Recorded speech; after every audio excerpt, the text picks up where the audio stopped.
got the signals for the Baltimore Colts. Unitas gives to Amici. The Colts are the world champions. Amici scores. It's amazing, sensational, dramatic, heart-rending, exciting, thrilling finish in the history of college football. California won the big game. 5 seconds left in the game. Do you believe in miracles? Yes! Unbelievable.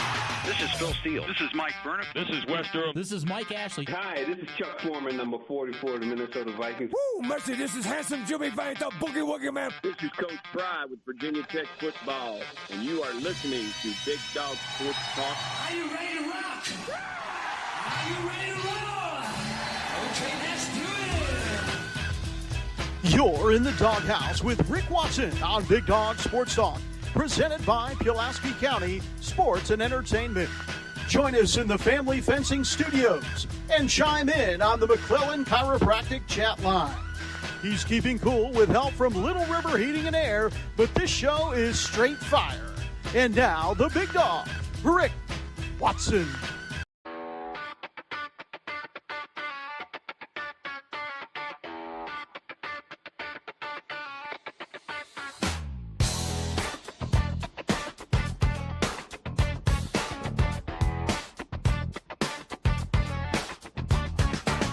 Rick Watson's got the mic, he's the big dog king. Cover sports so sharp, it's a New River thing. Virginia Tech fire, Radford pride too. Every stat, every play, he's bringing it to you. He's got that voice, deep as a valley, breaking it down, no dilly, no dally. Big dog sports talk, feel the bark, feel the bite. Rick's in the zone, every day, every night, from the Hokies to the Highlanders. He's got the spark, Big dog sports talk, lighten up the dark.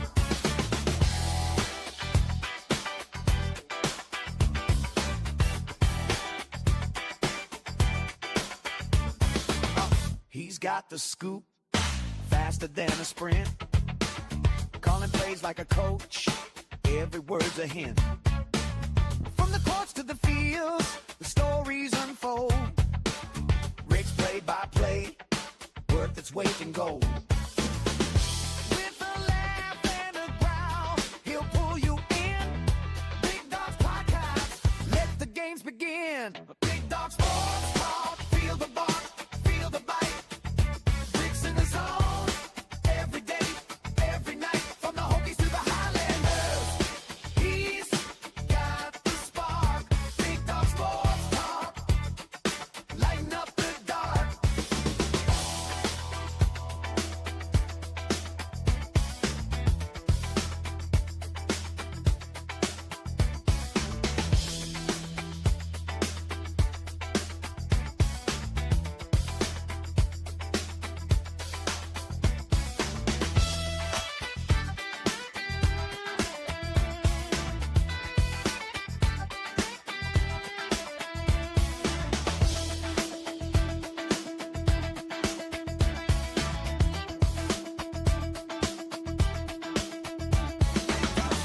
talk, feel the bark, feel the bite.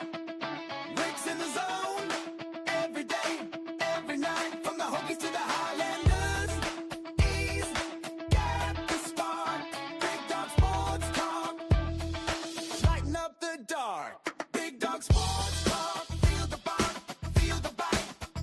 Rick's in the zone, every day, every night, from the Hokies to the Highlanders.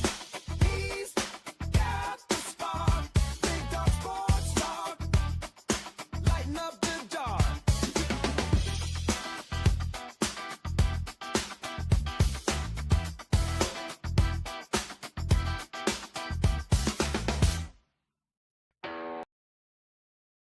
Is it Monday here on the program? Hope you had a good weekend, a soothing weekend. Hit us up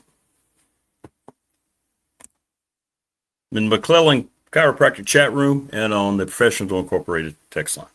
Hope everybody's doing well. Hey, thanks, Low Country. It is a banger.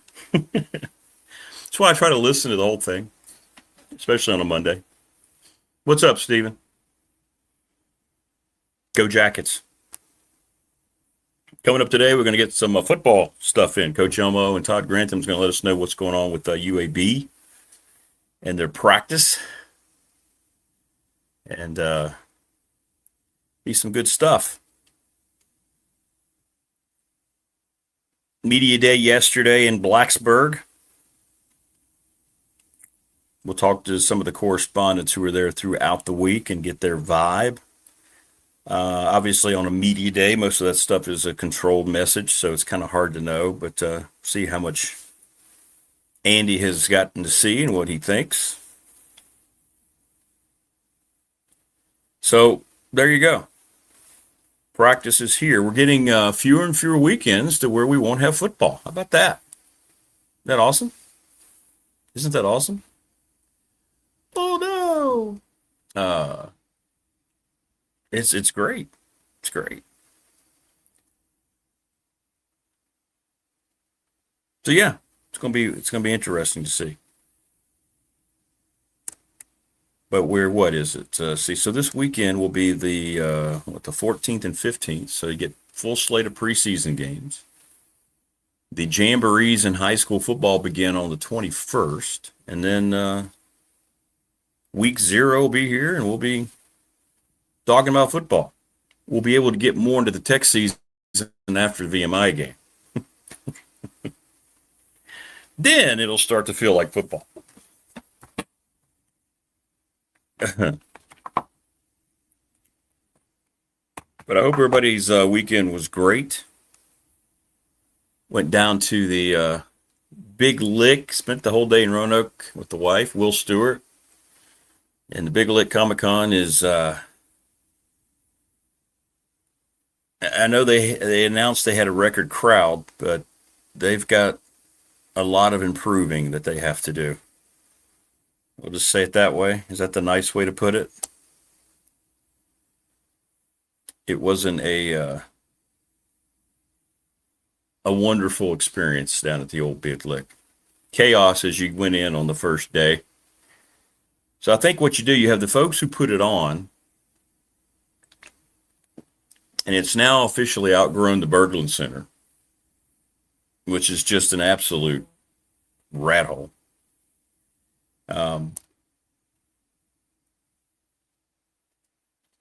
if you spend money to get in early, an hour early, as I was trying to do to sell some stuff, they had everybody mixed in the same lines. They had no signage, had nothing to try to help anybody. And you had people trying to cut in line. Then you had one of the workers, and I don't know, I think it's separate. I think you have the folks who run Civic Center services, and then you have the folks who put on the con. And for some reason, some lady wearing one of the light green shirts walked back and brought people from the back of the line up. So then all of a sudden they're cutting in the line, and everybody was getting mad. You almost saw like 4 or 5 fights, and she wouldn't answer the question why she did that. It was bizarre. And then once you got in, it got way too crowded in that small space, and it was extremely, extremely warm. The air was working early, and then the air conditioner stopped. And everybody was complaining. But hey, I got to meet Lex Luger and Big Ron Simmons. It was cool. Just kind of talked to him off the side. I didn't pay for an official photograph because they were charging $70.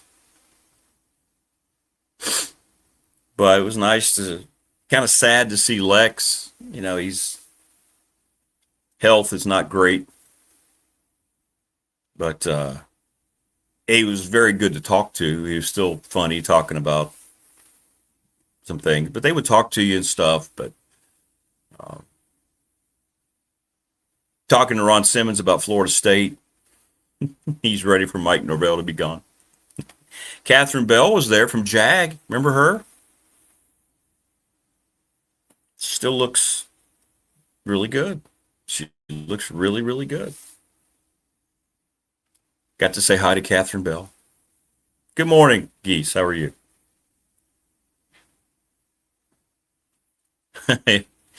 Yeah, the WNBA is an absolute atrocity. It's beyond a train wreck at this point, and everything that happens highlights them in the worst manner possible. Al, hope you're doing well, Geese. Yeah, that whole incident, a player, the attack on Sophie Cunningham, then what the player said afterwards, that coach defended the player that did it to her own player. And now you have two former NBA players that are saying if they can't identify a woman I would like to apply to play in the league. Royce White has been great. I think it's awesome. If you're going to have that kind of just utterly ignorant and stupid mentality where you can't have a definition of a human being, and it gets thrown back at you like that. They had an emergency meeting to change their definition of what a woman is. You can't make up what an utter and complete joke the WNBA is. There is nothing credible about that league. Not even its biggest star, Caitlin Clark, who will not go out and defend any of the things. I don't have any sympathy for her anymore either, because she obviously plays into this mentality because she just kind of sits back and lets all this happen to her, teammates. She does nothing, and she just goes in and she just takes it. So if you're a willing participant, then that means you have the like mindset. No word from the NBA, which funds it. Without the NBA, it would not even be remotely a league. It's just, it's unreal. Do they still think people take it seriously? Like, do they think that people actually observe that league for anything other than what the daily train wreck's going to be next? A league that is completely run by virtue signaling and identity politics, completely biased to one side of that equation. Common sense is no longer in any factor about it. Correct, Geese. 100%. It is,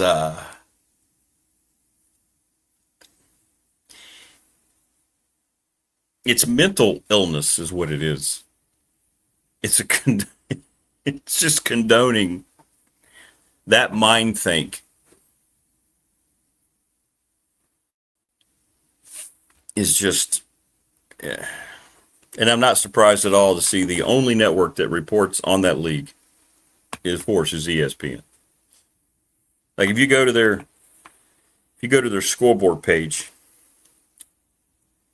they have baseball. If you have favorites, they'll mark that. And then the very next thing, all the WNBA scores and highlights.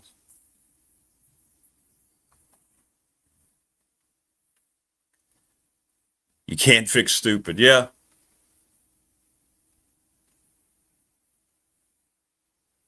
Wow. I mean, the league could end today, and is anyone really going to care? And I ask that in all seriousness. Is anyone going to care? I mean, these ladies that are talented enough to play will go somewhere in another league, a European league or something, where they don't have this nonsense. This is where we are in 2026. How is this still going on? How is this a viable discussion?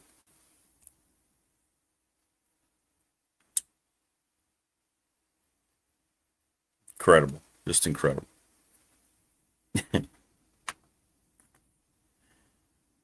But it's pretty funny to see it being thrown right back at them, and then they don't have a response. And then I didn't want to call her a commissioner. The person who's been put in charge of this political fiasco said they needed to have an emergency meeting about the rules.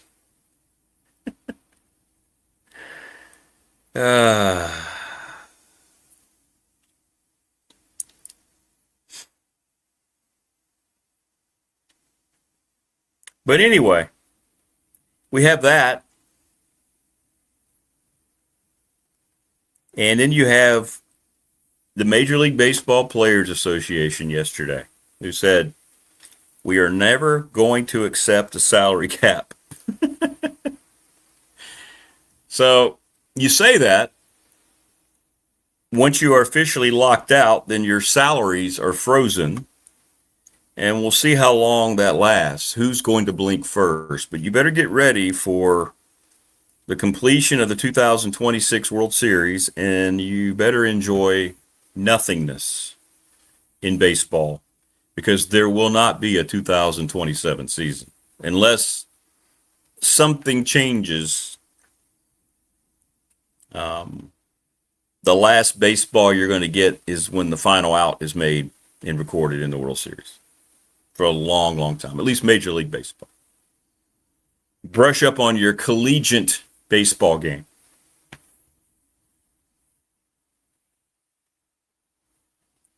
But again, whose fault is that? Is it the fault of the players? Is it the fault of the owners? Yes, both. There's never been a salary cap. It's the only major sport without one.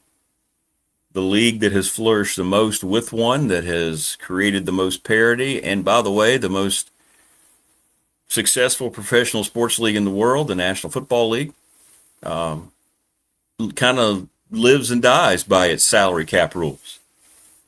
Baseball's never had one, and now you have all the folks who benefited for years putting out a statement yesterday saying they will never accept a salary cap. Okay, well, never's a long time.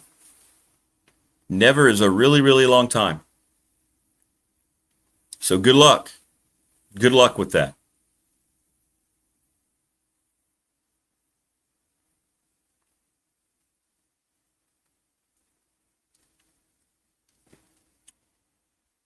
Everything is highlighted around the Dodgers and the deferred salaries and what they've been allowed to do. Other teams have done it, but not to the extent of the Dodgers.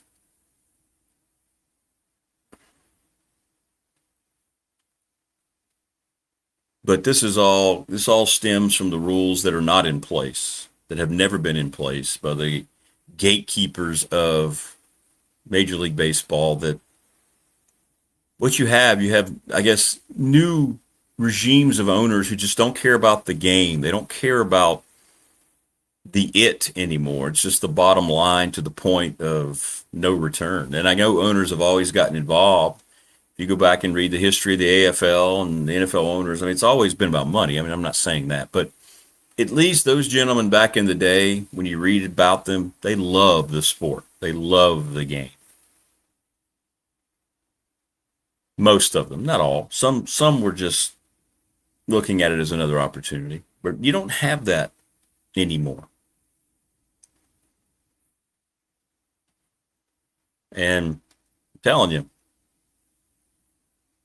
this thing's going to get very, very ugly. Very, very ugly. And I got to be honest, I'm at the point to where I don't care anymore. It's when they continue to show you, the folks running these sports, that they don't care about me or you as a fan or care about the game. I don't need it anymore. I can do something else. Family Fencing, sponsor of our studios here in Reiner. They will return for year 2. Thanks so much to Jason Green and all their support. 540-200-8294. FamilyFencingNRV.com. And Mark Hunley, McClellan Chiropractic, sponsor of our chat room, 155 Walters Drive. Thanks, Marco. He will return as well. As will our title sponsor, Pulaski County Sports Entertainment. Jonathan Sweet, might get him on this week. His nephew is picked up by the Jets. Thanks to him and Tim Miller for all their support. And as the sports plate continues to take shape, Little River Heating and Air, Charles Lee, 540-553-2971. Appreciate Charles's support. They will return as well. Did one of the best jobs of any service I've ever had on my home when they came in and bailed me out. BDST Fan Question of the Week will continue with the attorney Ryan Price, 701 West Main Street, Radford. Trust and estate planning. We need to get a good question this week. We've had some really good ones. last couple of weeks in particular. Let's come up with another new one. We've kind of been letting our audience pick. You've done a great job. The official banking partner of this program, the exclusive banking partner of this program, is National Bank, member FDIC. They've been my bank for going on better half 3.5 decades, and they will return as well. And thanks to Larry Ramsey and all the wonderful people there, they are the best in the world. ReadySetFund.com, BobChrist11 at Gmail. Check out the website and email Bob. You're getting into school now. You might have an organization, a fall sport. You might need something. They'll help you out. Sundown Electric down in Elliston, past them going to and from Roanoke. The best, electric company around since the old TV show back in the 70s. 5-star, and I do mean 5-star reviews, clear communication, whatever work they have to come in and check out your home's electrical system, they will do it the right way, and people love the logo. We're going to try to see if we can get them some shirts sold. NRV Super Bowl, thanks to Terry and Amanda, 5403-825525. Leagues are forming now, mixed leagues, men's, women's leagues, men's for kids. Lawson's Mobile Home Supply, 300 North Franklin Street in Christiansburg. Give James a call, 5403-8011. Manufactured parts for your home. Don't forget about Brandon at Top Shelf Apparel, sponsor of our t-shirts, 4377 Lee Highway. And what do we have? Professional Door Incorporated, sponsor of our text line, residential commercial garage doors. 40 years in business. Reach out to them at 540-674-0008. From Old Mill Golf Course on the Blue Ridge Parkway to the New River Bend in Narge, and now the Nicholas Beach Course in Palm Coast. BDST's on the air. Good morning, Morris. How are you? Good morning. Hope you're well. Tomorrow, by the way, will mark officially 1 year that the show moved to YouTube. That will be tomorrow, August the 11th. Oh, my. Oh, no. I know, right? Oh, no. That was out of nowhere. Yeah. So, I got to be honest, don't really have much special planned. We're just going to go into the show.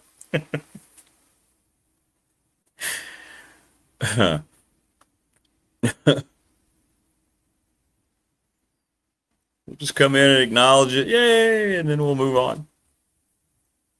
Tomorrow marks 1 year. Talked to Tebow over the weekend. He's working at a different shift, so he's going to try to jump on when he can, but he's working now. Good morning, Tebow, if you're watching.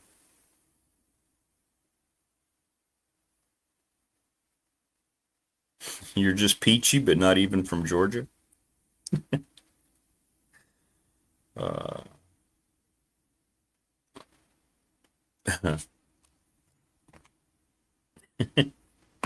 It's cool to see footballs flying around.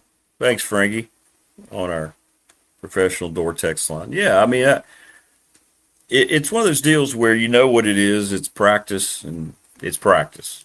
Everywhere it's practice. It's practice in high schools, colleges, and pros, but it's still kind of cool to see highlights. You know, it's kind of cool just to hear coaches talking, even though most of it's coach speak and you don't get a lot of interesting anything. But it's cool. It's cool to have it back, man. It really is. It really is. I mean, I thoroughly enjoyed the preseason game. People were posting about that all over the place, by the way, how great that game was for the very first game of the season because the officials let it go, right? They let it go. They let teams play, which is something that it probably won't continue. But guys were hitting. There were some penalties that you thought were going to come because of hits, and they just didn't make they didn't make it.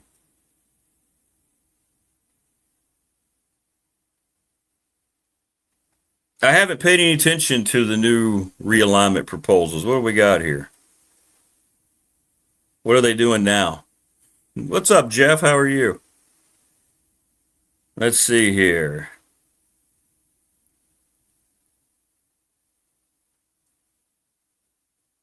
Class 3 going to have a major regional shuffle. Region B would expand to 15 schools, absorbing Harrisonburg and Rockingham County programs. Does that really affect us here? That's Region B. Region 3B gets affected a lot. Region 3C, well, I think really close to us here is EC Glass and Heritage. Patrick Henry going to Class 6. That's interesting. So the Patriots would join Colonial Heights, Heritage, Hopewell. Okay. Liberty Christian, Tunstall dropping. Interesting. So Region 2C would feature, there you go, Floyd, and Glenver, Grayson, James River, Bradford, and Tunstall. That's a big league right there now. What do you think, Matthew? So LCA would all of a sudden be in there with Radford and Glenver. That would be a very deep region, wouldn't it? Class 2. So that's where it's going to affect us the most, right? There's going to be appeals, right? Final alignment. And this is all due to enrollment and projected enrollment and all these things. So they got Grayson County proposed in Region 2C, Jeff. Yes, it's Appomattox, Chatham, Dan River, Floyd, Glenver, Grayson, Gretna, James River, Liberty Christian, Martinsville, Nelson, and Patrick counties, Radford, and Tunstall. The Tunstall Trojans. I'm guessing you would break that up into districts? Or is it all just going to be a region and everybody's just going to, you don't have to worry about scheduling anymore? Yeah, it's 15 teams, man. That's a lot. So you'd have to break that up, wouldn't you? If you have 15 teams, would it make sense to break it up into 3 divisions of 5 teams?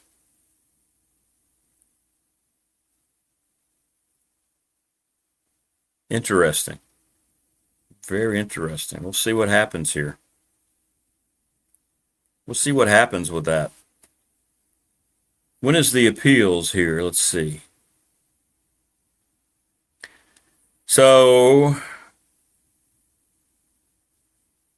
any concerns have to be voiced today to request an appeal. Oppositions to those appeals have to be submitted by the 17th and then hearings scheduled for the 25th. So nothing will change this year, obviously. The final alignment is expected to be approved later this coming summer before we get into football season or early fall.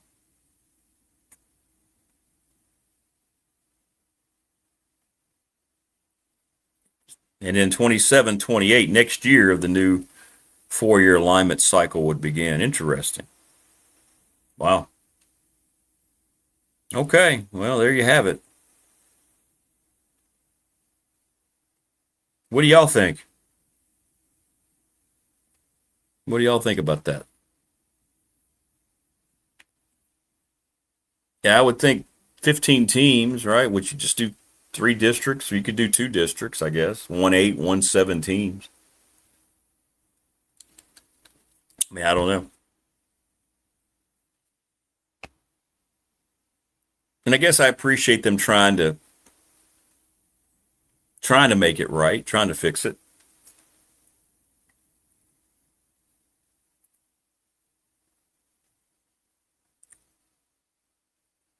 That's a big, that's a big region right there now. And you're bringing LCA in. Now, Floyd's been a lot better. Tim Crumber's done a great job. Glenver. Radford won a state championship a few years ago, right? So a lot more pressure on those programs if redistricting comes to that nature. I guess it sounds like it's going to happen. I mean, we'll find out the kind of oppositions that'll happen today, but feels like that's going to happen. The way that was worded made it sound like that's going to happen. Moore says he's still trying to get over there's no longer a New River district. Yeah, it does, Prometheus. I mean, we talk about budgets of travel collegiately. Yeah, these high schools, I mean, where's all that money going to come from? Jeez, Louise.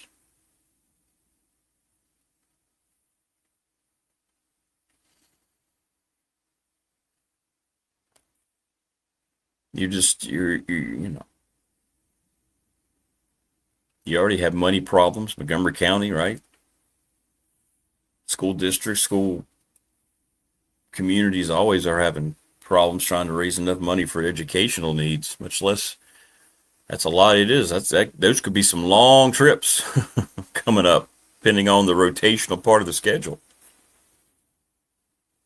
And I know you travel further when you're advancing in the postseason and so forth, but now it turns into a regular type of deal. And you got to think about other sports too. You think about it from that standpoint. This goes back into the whole idiocy with Stanford and Cal joining the ACC. Think about it. If you break up the districts within those regions, depending on how the districts are broken up, I guess you don't have to play all those teams. But what happens with baseball and softball and volleyball travel and soccer? See, again, it comes down to all these others. I think this is just being thought of as football and basketball.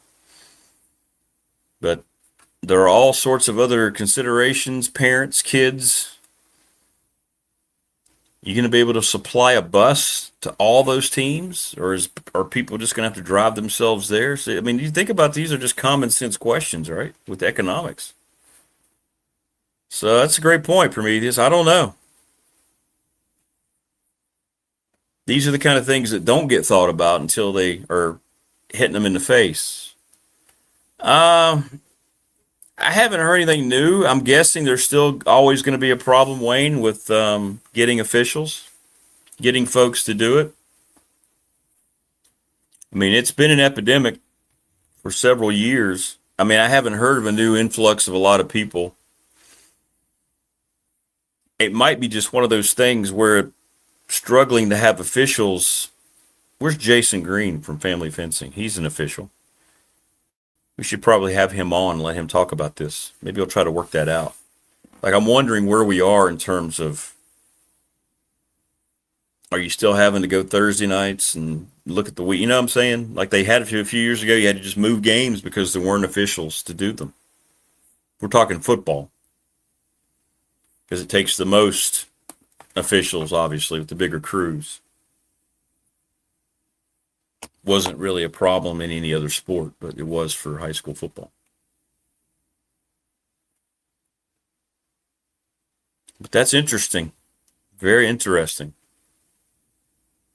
It looks like the only one locally would be that region we mentioned with Floyd, and Grayson, Glenver, and Radford.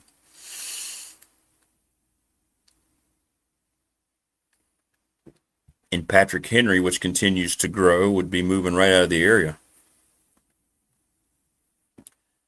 No, it really is, Jeff. It is. A lot of the officials are older and they've been doing it for a long time and they love it, or they really just becomes part of what they do. And with all the abuse, I get it. With the pay that's offered, the travel for these officials, and then the abuse that they have to absorb from parents. I get it, man. I completely get it. I understand why, if you're somebody, even if you have an interest in it, I understand why you would hesitate. Absolutely. And if you want them, you have to figure out a way to get them paid. And I don't know how the VHSL would do that. I don't know how you create more revenue to do that. If I didn't have worn out UPS knees, I'd love to do it. Yeah, you'd be good at that, Brian.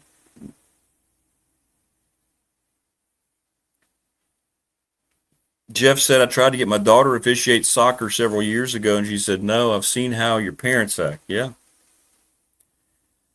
Look, I think I've always admired coaches at every level. I really admire them today, the ones that are coaching high school kids. It's an epidemic. It's not even parental involvement.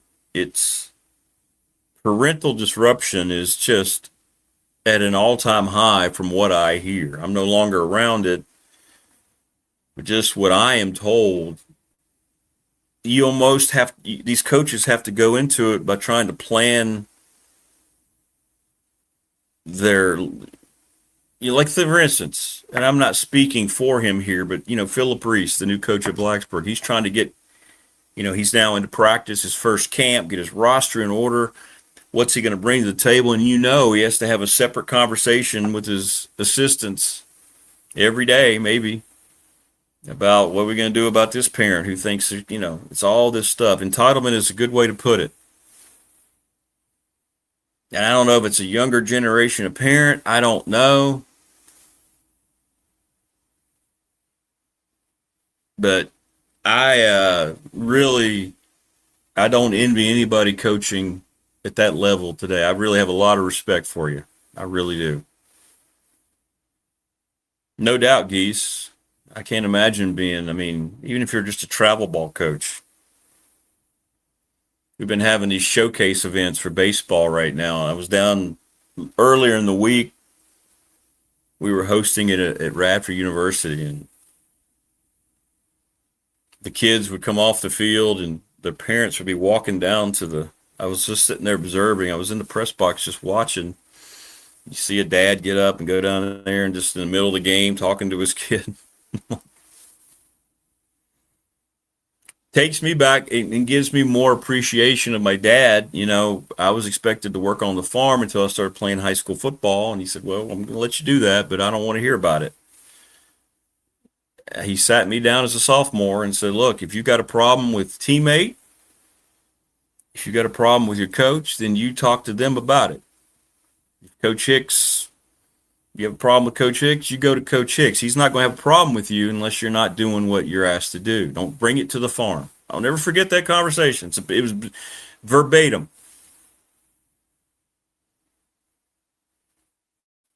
And that was the condition. Don't bring it home.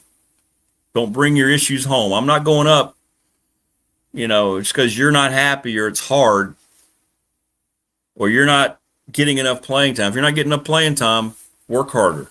And my dad told me. It may sound harsh, but you imagine today, you think if you got that message across to kids today, you think it would be absorbed the same way?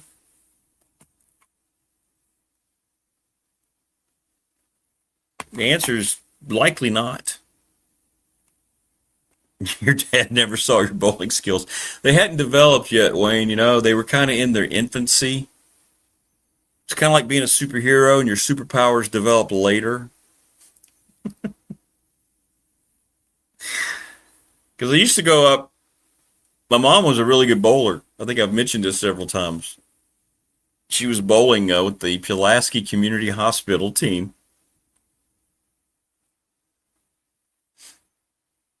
And I know when my youngest son played football for quite a while, I just stayed out of it. Fortunately, he had great coaches. Mark Hollingsworth was his head coach, and he's terrific. He's, of course, is an officer, police officer. And he had good assistants and good people. And I just, let them do their thing, because I knew how I was raised and I didn't want to be involved. I would help my son when he would ask about playing, and he got all he wanted out of it and he was done. When his sternum got crushed, he was pretty much done. I wish he'd have tried to play again, but he did not. Maybe a few kids taught to handle things on their own, but not many. And I think that's the problem. And then kids aren't ready to go out and live their life when it's time to get the hell out of the house, right? They don't know how to do anything because they've been shielded and the parents have stepped in and done everything for them. But once you're out there on the practice field, they can't step in. It's what you decide to do. And coaches have a program to run, and coaches are going to play the players that are the best players that are doing what they're asked to do. Coaches are not against your kids. Coaches want to help your kids. They want to be out there. They appreciate your kids sacrificing their summer, their time. Yeah, it's hard. Coaching has to be hard. Football's hard. It's not for everybody to jump into. It's not just a social gathering. There's a mindset about playing football and playing it well and practicing to play football well. There's discipline. There are rules. Sorry, you may not. I know society today kind of deflects from all that, right? Or the mindset. But that's how it goes. All right? Sorry. Yeah, parents are sitting with kids on interviews. Just look at recruiting. A lot of these kids have professional representatives, but a lot of these kids, I would say the majority. Where's Chris Lester? He could tell us. How many of the representatives are just their parents trying to get what they can out of their kid? I know that's a different topic, but it still outlines just the completely destructive over-involvement.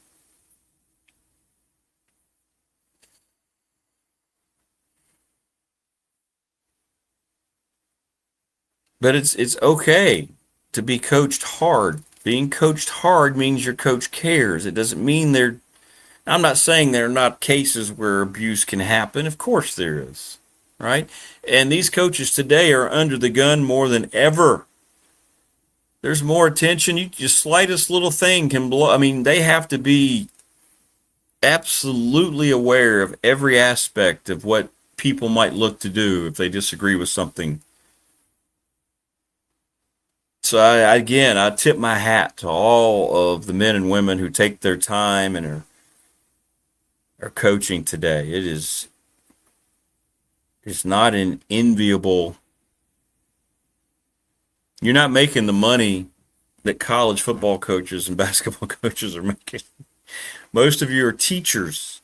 Most of you work another job, and you're just going to be an assistant just to jump into practice after a long day of work. You might get paid something, but you're just doing it because you love it, because you want to help out your coach who's probably a friend of yours or the school, your alma mater. I have a hell of a lot of respect for anybody who's taken the time to do that and to do it the right way. If you're doing it the wrong way, and if you're a parent getting involved trying to give your kid a leg up, I think that shows through pretty quickly.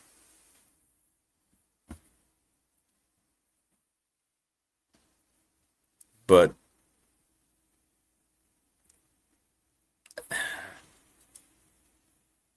there's a way things have been done for a reason. For decades after decades. We'll talk to Coach Elmo about this here in about 15 minutes.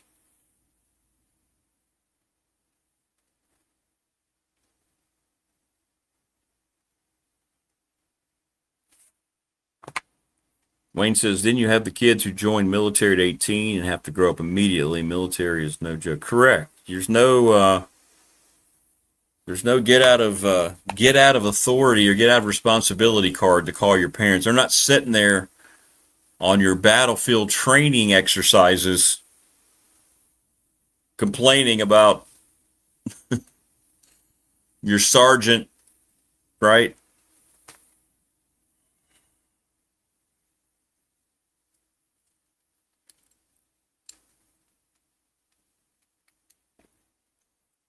But I mean, hell, most recent example of my own personal experience, I saw it when my son was playing. It wasn't rampant, but you could see it. You could hear it and see it unfolding.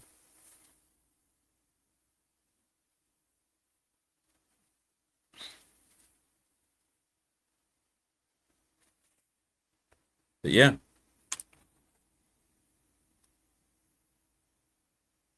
Hey, Matthew, what's up? Different Matthew on our text line. Yeah, that was my dad too, right?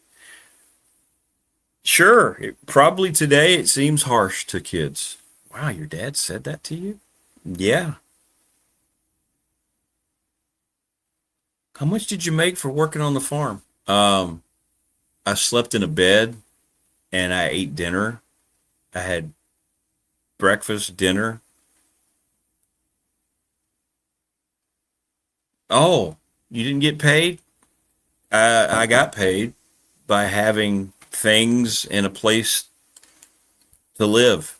That was how I was raised. Now, when I started mowing and doing other jobs, and you get a little bit of a, when it wasn't really an allowance, it was just getting paid for doing that stuff.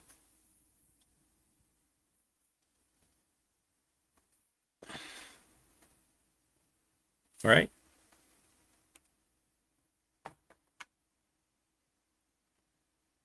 Wayne says we could talk differences in firstborn versus secondborn, third too.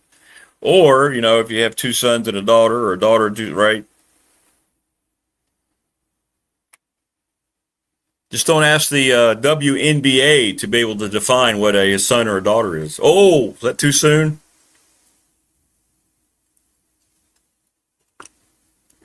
My God.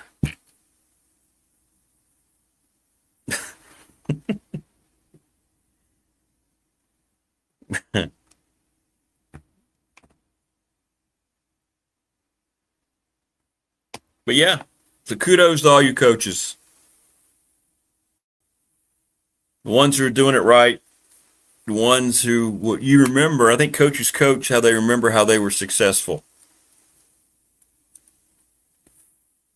Yeah, it wasn't just the foul, Wayne. It was the, we already had it come up once earlier to the show. It was the response afterwards by the coach of the player who got hurt. And then what the player who did it said, and immediately evoked, quote, white privilege. I don't understand. I don't understand how, well, yeah, I do understand. I know what that whole league is just. I mean, how can anyone sit down and pay money to watch that league? How can anybody go to watch that league, given its current utter and complete lack of any kind of credible leadership?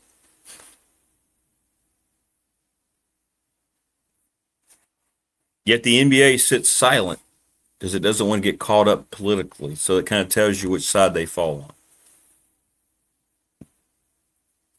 It's an absolute train wreck.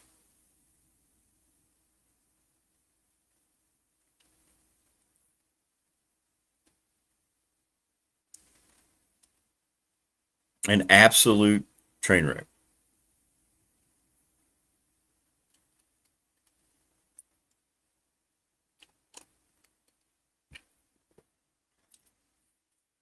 It is, wow.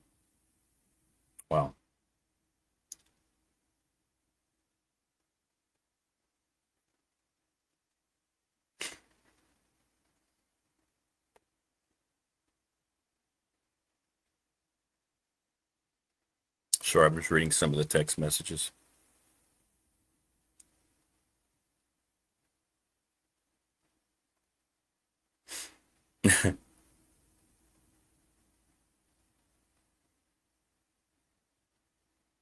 Yeah, baseball won't happen next year. Thanks, Dwayne, for the message. Yeah, baseball, Major League Baseball players say that they're not going to ever accept a salary cap.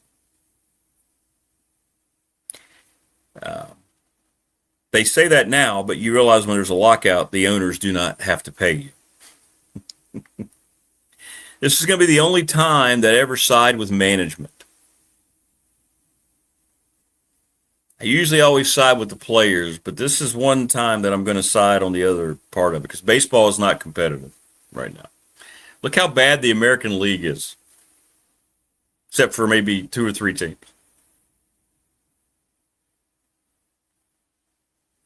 Yeah, no doubt. If the NBA does make a response, yeah, they'll support everything the so-called. I didn't want to call her a commissioner because she's not. She's just an activist. What's up, Danica? We're real. Subscribe. Danica Angelis. See? You thought we were fake.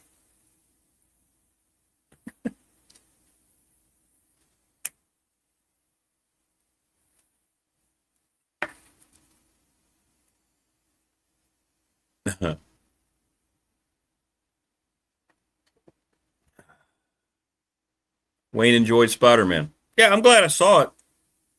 Glad I saw it. The more the more that I've gotten away from it, the less I like it, but okay. And then I thought about going to see it again, and then I decided, I just let it roll, wait till it comes on television.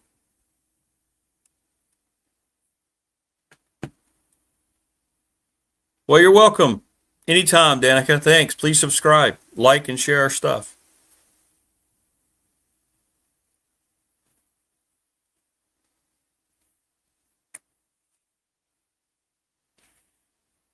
You're welcome.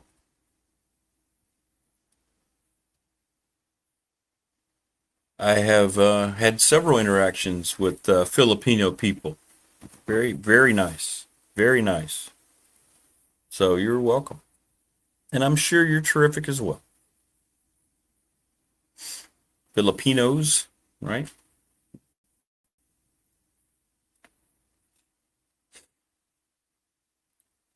But yeah, it's a problem. This is what, again, this is, I know I said one thing last week and we're getting bogged down with it again this week, but you want to focus on the games, and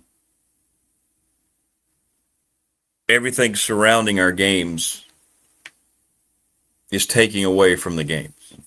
The game itself, you have to just make a personal decision whether it's enough or not.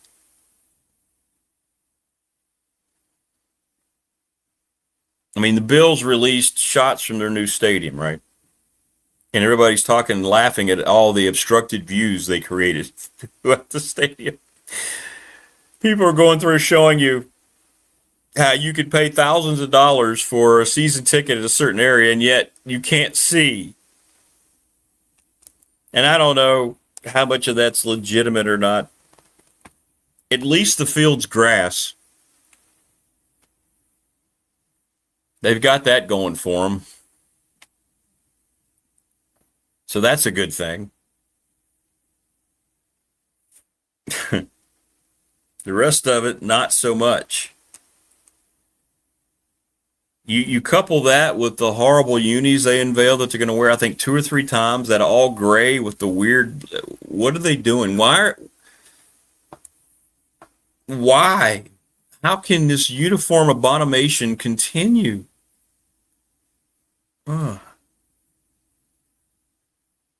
Did anyone in Buffalo think that was going to go, oh, yeah, that's going to sell, man. People can't wait to get those.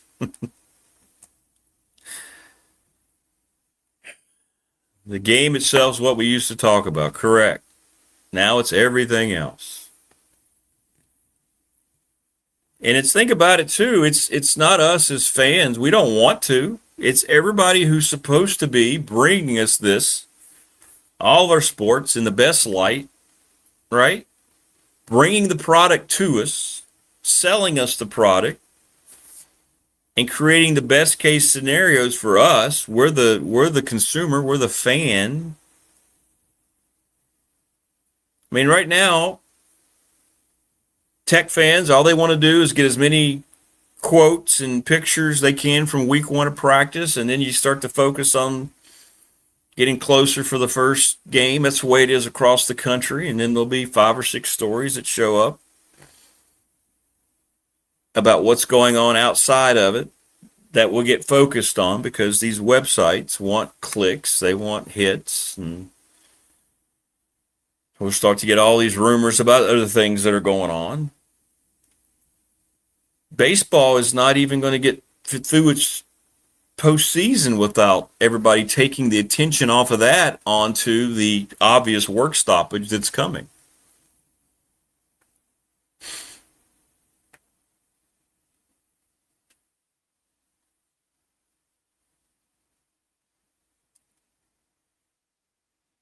Sports have turned into a big reality show. Yeah, and it's almost like it's like one of those contrived reality shows that have never been reality shows. This one was the best reality show ever. And now you think about this. Now we don't even know what's real anymore. We don't know if the outcomes of our games are real anymore. Because if you think about it, there's no real attempt by any of these leagues to harness gambling. They say we have all these things we're concerned about. And until the Big 12 stood up, Brent Sorsby was going to be able to play at his university. We don't have anything ever come out. Where's the NFL's stance on, well, we had a few guys get suspended. They're in bed so much with the casinos and they make so much money. We don't know what's real anymore. Coach Elmo took us through the scandal. Maybe we'll have to get into that again. There's a lot of things we'll have to get into with Coach Elmo. He talked about the scandal at Boston College. The gambling scandal. How do you even coach them at that point? I got to be honest. There are a lot of times now where I'm watching a game and I don't like feeling this way. I hate it. But I'm watching to see if I recognize something that looks suspicious.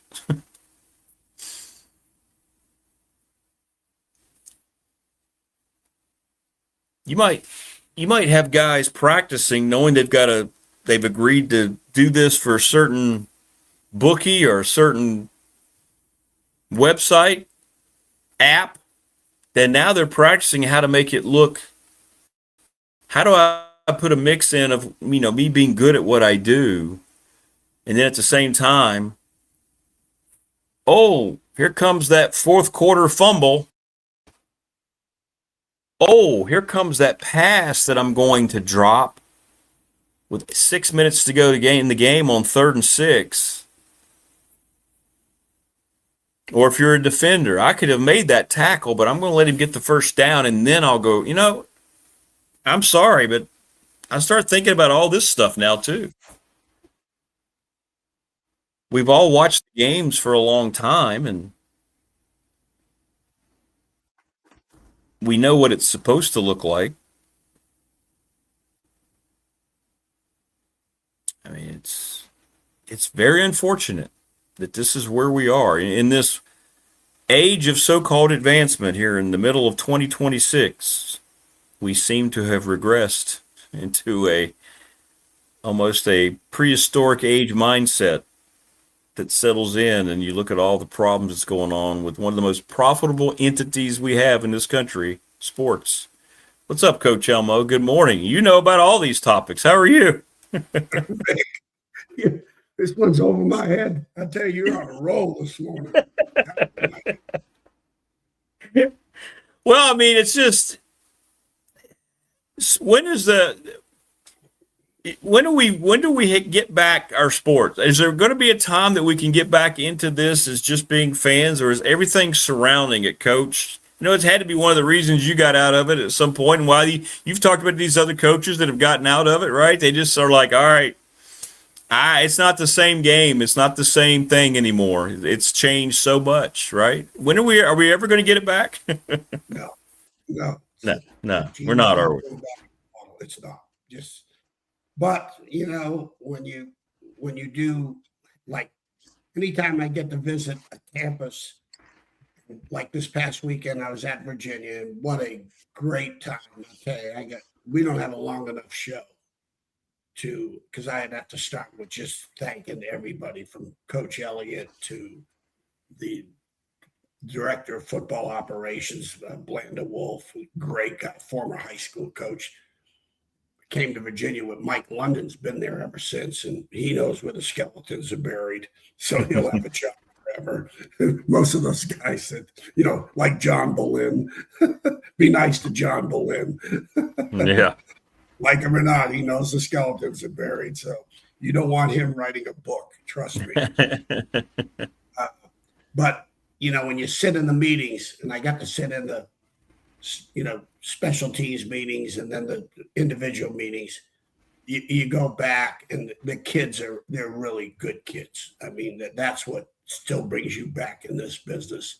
The kids that, you've been there. You've just think about your teammates and coaches, and that has not changed. That really hasn't changed. The surroundings and outside the stripes have changed. Outside the football offices, that's what's changed. The adults have changed. That's what's changed, and that's what's never going to change now. And then when you get in that building and you get between the stripes, all the things that you grew up with football and believe in it. If you were coaching tomorrow, if you got into coaching tomorrow and on the field, you got in that building and got in between those stripes, you'd enjoy it. You'd enjoy it. And if you've got a bad kid or a kid that's not a good decision maker, that's not his fault. Don't get mad at him. You brought him here. You let him on the team before you even did your due diligence. And you're not going to, I used to tell him, I said, I don't get paid for social work. When a guy walked into a high school coach and the kid coach says, Coach, you know what? When he gets out of this environment and gets into the college environment, it'll all work. I'm saying, well, you're giving me way too much credit. I would be the highest paid coach in sport if I could. The only place I've ever seen really people turn was Fork Union. Where you sit with your kids. But other than that, no, it's not gonna. It's outside the building and outside the stripes. That's what's changed. It's the adults, and that's fact. And I like $1 for each time that's been said. And saying it's one thing, recognize it's another thing, doing something about it, that it's not going to happen. That's the biggest change. Parents, even the high school coaches to a point, but all the handlers and the environments that they grew up in, which is not their fault. Now, listen, I had 3 players that came out of the worst environments you could ever want to come out of. Ricky Tenarth came out of Compton. Brother was shot, right? Standing right next to him at Nebraska. Lawyer Malloy in Tacoma, his mom and dad were in jail, crack cocaine. And Byron Leftwich, who great mom, mother, just wonderful human being. And H.D. Woodson, right near RFK, and as bad a play. I went to his house one night, and he made sure to park right in front. I'll meet you outside. I'll bring you into my home. And because it's not about you, it's not about white or black. It's just getting caught in a crossfire of a drug deal going bad.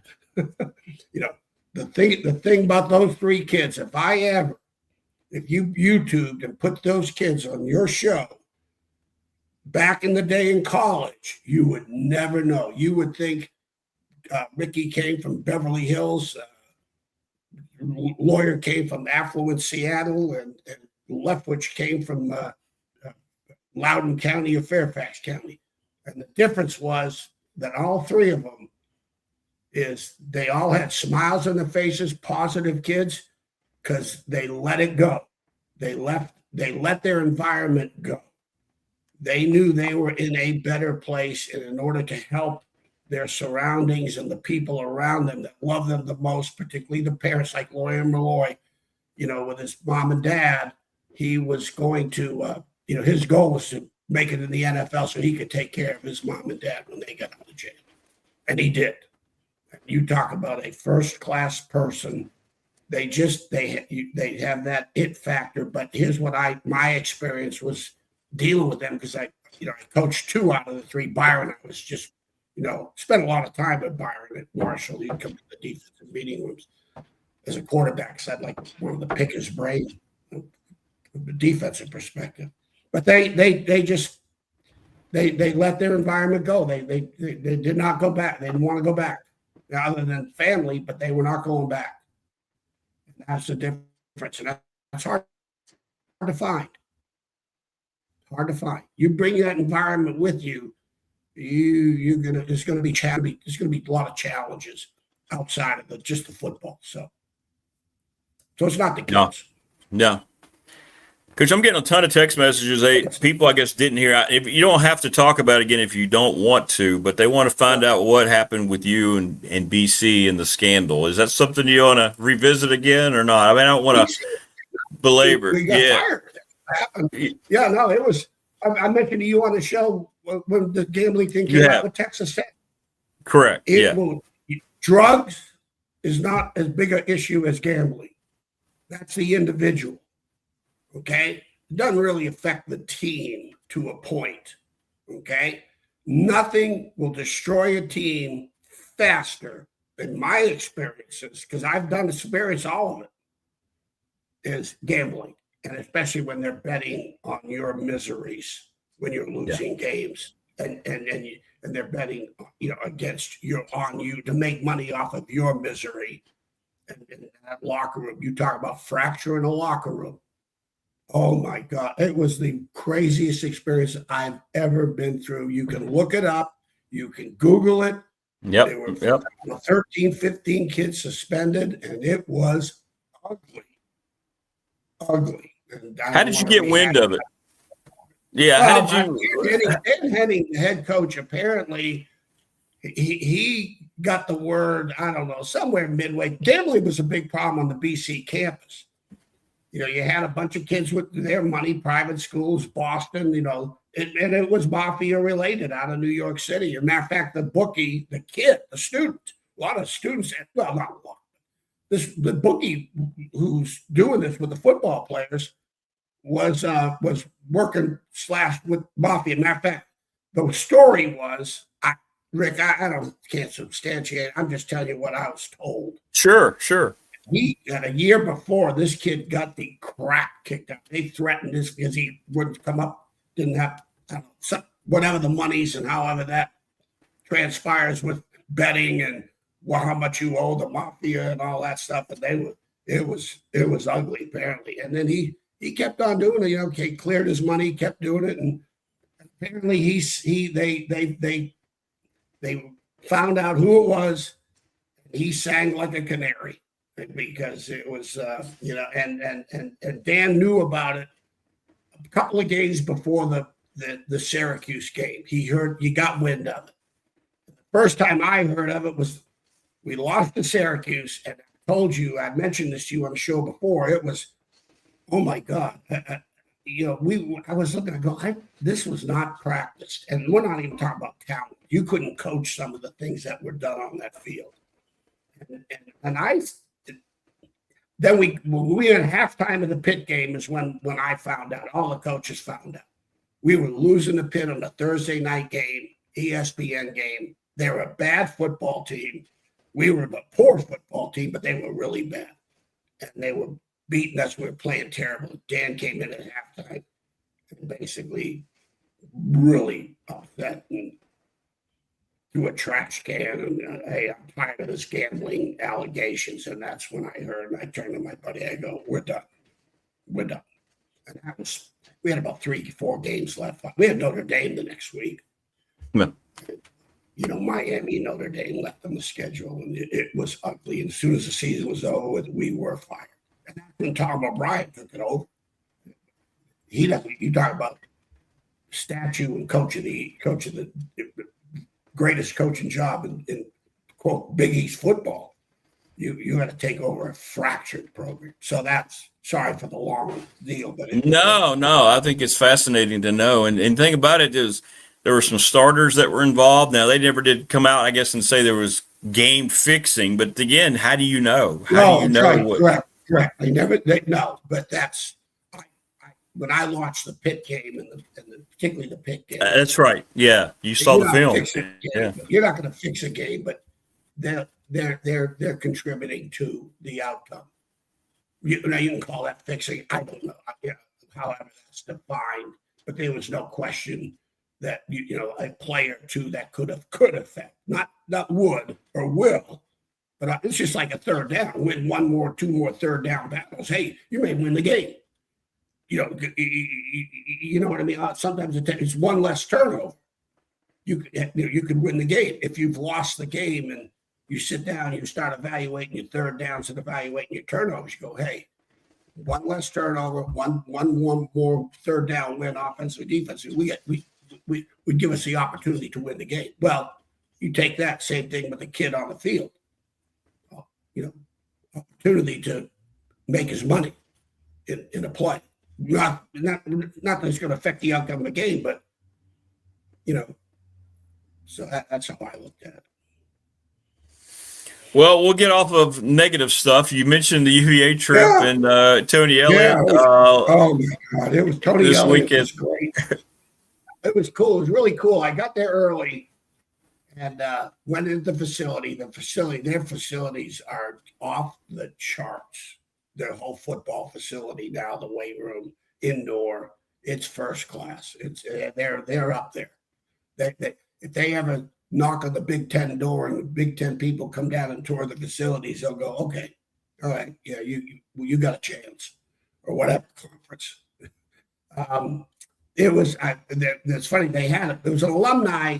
They had an alumni parents, associated with football and all sports, invited to the scrimmage. So they had the parents of the players and they had the alumni invited back for the scrimmage. Had a barbecue afterwards. I couldn't stay. I was fried. That hot sun just about did me in. But and it was great. Barry Parkhill was there. He came back, and they had Rick Carlisle speak to the team. The Spurs coach. Yeah. So as I walked in, Coach Elliott and Rick Carlisle standing there, and Coach Elliott was great. He acknowledged my presence. Hey, I said, Coach, I can't thank you enough. He understood my 4 years there, and like I said, the blood, sweat, and tears in 4 years at Virginia with Coach Welsh. And I got a chance to meet Rick Carlisle. I remember him when he was a player. He kind of, when I introduced my name, his eyes kind of perked up, I think, because of my associations with UVA and particularly at that time, the winning. I think he knew who I was, whatever. Not that mattered. And then, the defensive coordinator, John Radzinski, I told him, I said, "Oh, you got portal kids you want me to look at on defense? Let me know. I'll be glad to do it. You got enough eyes, I'm sure, but I can give you a very objective view because I'm not on the staff. I don't no notches on my belt on wanting a kid. I'll give you the hard truth of what I see." And then Carone Cox, the DB coach, I kind of tutored him at Coastal Carolina. He's an up and coming. He'll be a defensive. Radzinski's going to be a head coach someplace, and he's turned down. The DFO told me, which doesn't surprise me. He turned down tons of opportunities. Which I think he's one of the. If there's 5 D coordinators in the United States, he's in my top 5. You love that staff, don't you? You like that staff, don't you? Love them. And you could see it with the kids. I'll tell you, it was a hard scrimmage, Rick. They scrimmaged everything. Kicking game, live. Kickoff return, kickoff, punt, live. The whole thing. It was put the ball down, let's go play. Impressed with that because you don't usually see that much of that today. But it was full metal jacket, and that was impressive. And it was kind of cool, Jerry Capone was great, assistant athletic director. But it was a great visit. Former players, like one story with this one player he came up with a gentleman named Mike Williams from L.C. Byrd High School.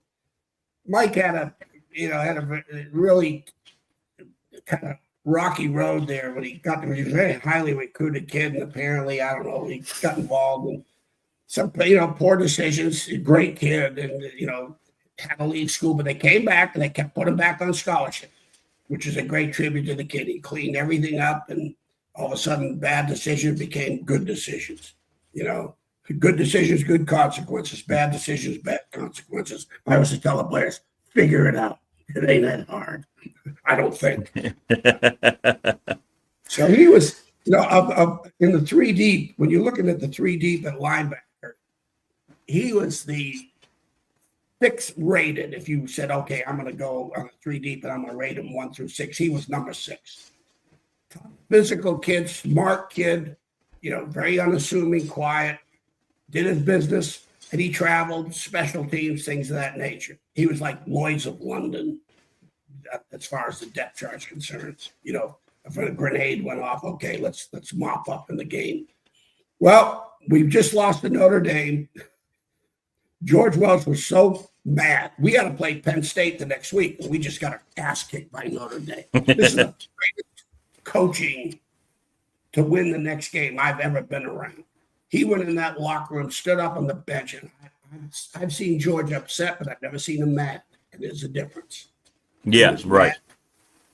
Everybody, players, coaches, himself, but more with the players. He was like Joe Tiller. He put it back on the players.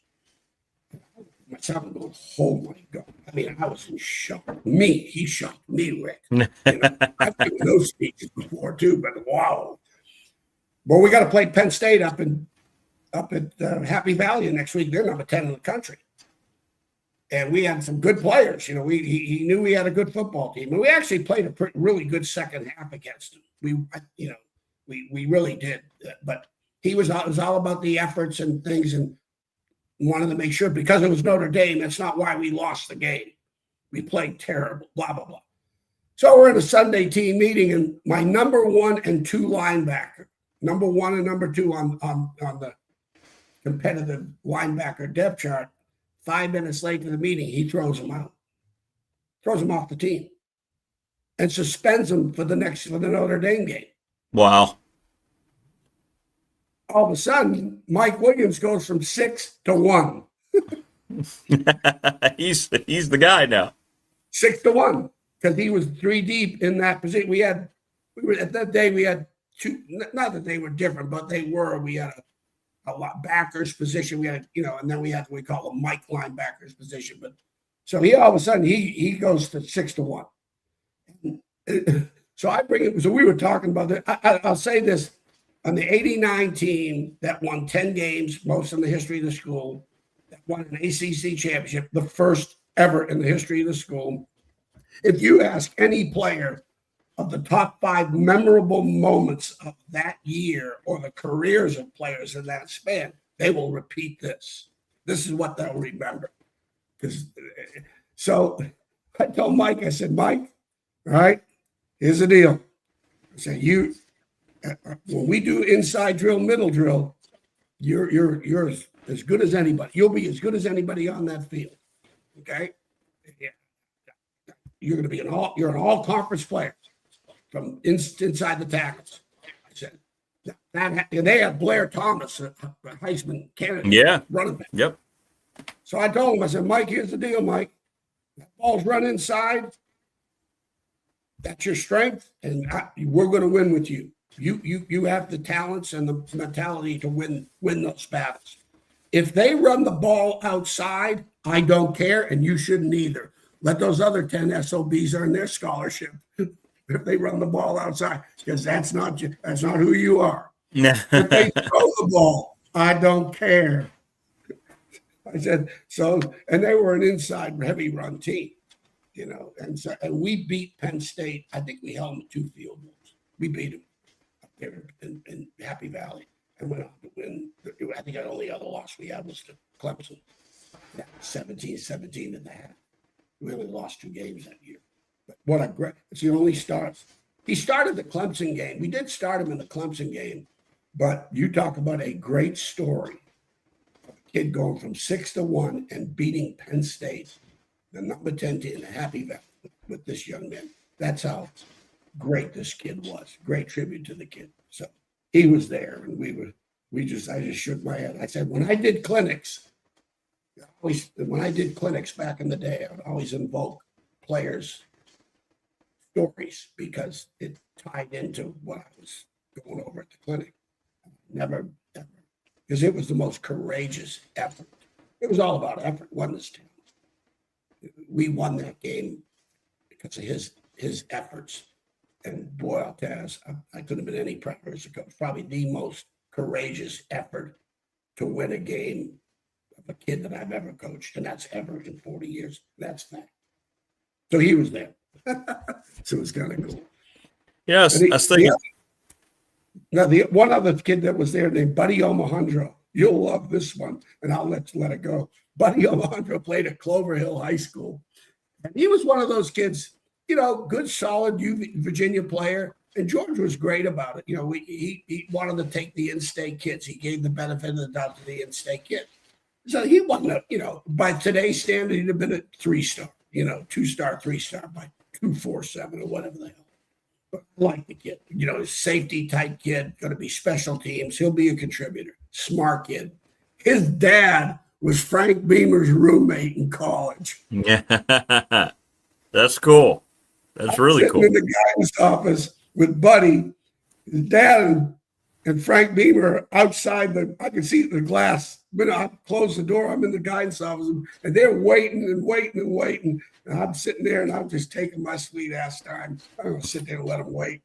So, Buddy, I never knew this. I said, Buddy, I said, how did you get the pull? He goes, Coach, my dad told me if I ever go to UVA, I will never speak with you again.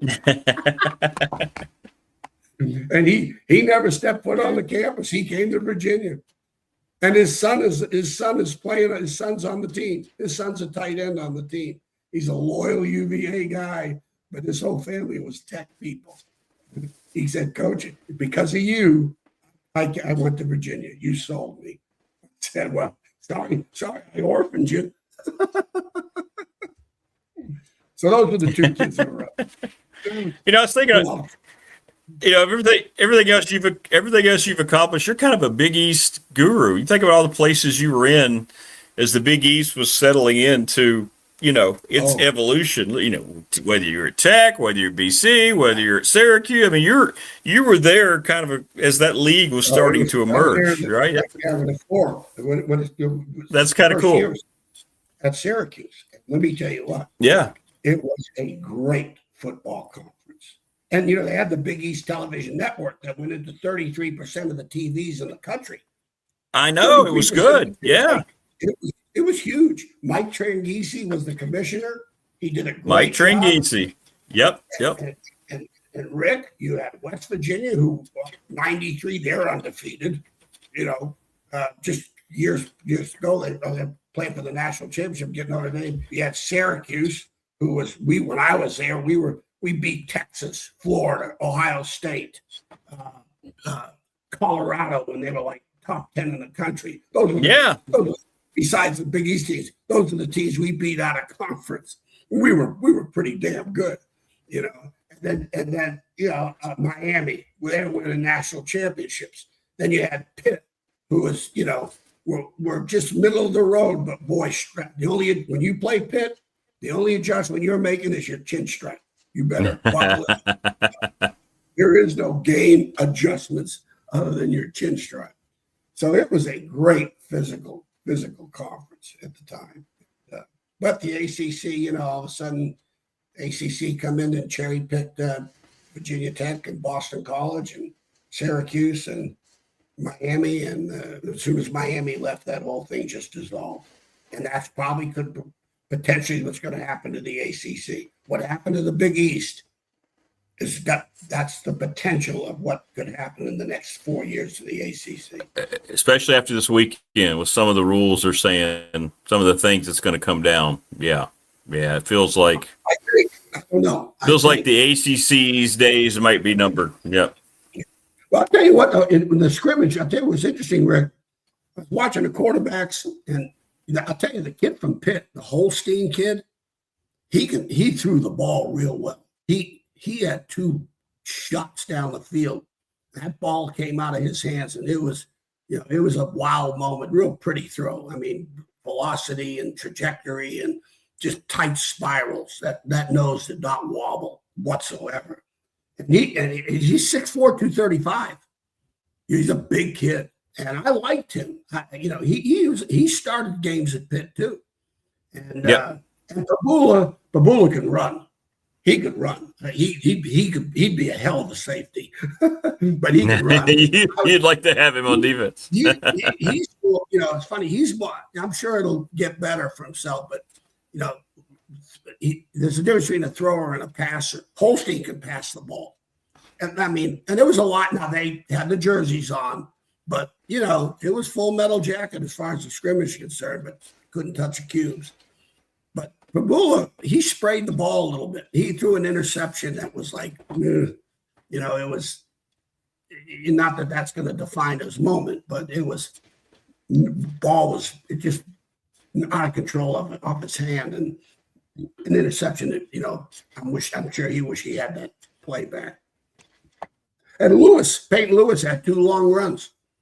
Peyton Lewis did not look like the guy at Tennessee. I always said, I think the kind of offense that they run at Tennessee, the spread offense and the emphasis on the passing game, and they just were inside zone running. Just, that's all it's basically what it was, or especially when he was in there. And I think he's more of a true tailback, gap scheme, power guy. But Buddy, when he the latter part of that scrimmage, he spit 2 long runs, and you could see the speed. And you never saw that at Tennessee, never. So I think I must say getting coached better, but I think he is. I think the offense will fit him. I think Coach Elliott's offense will fit his talents. So Are they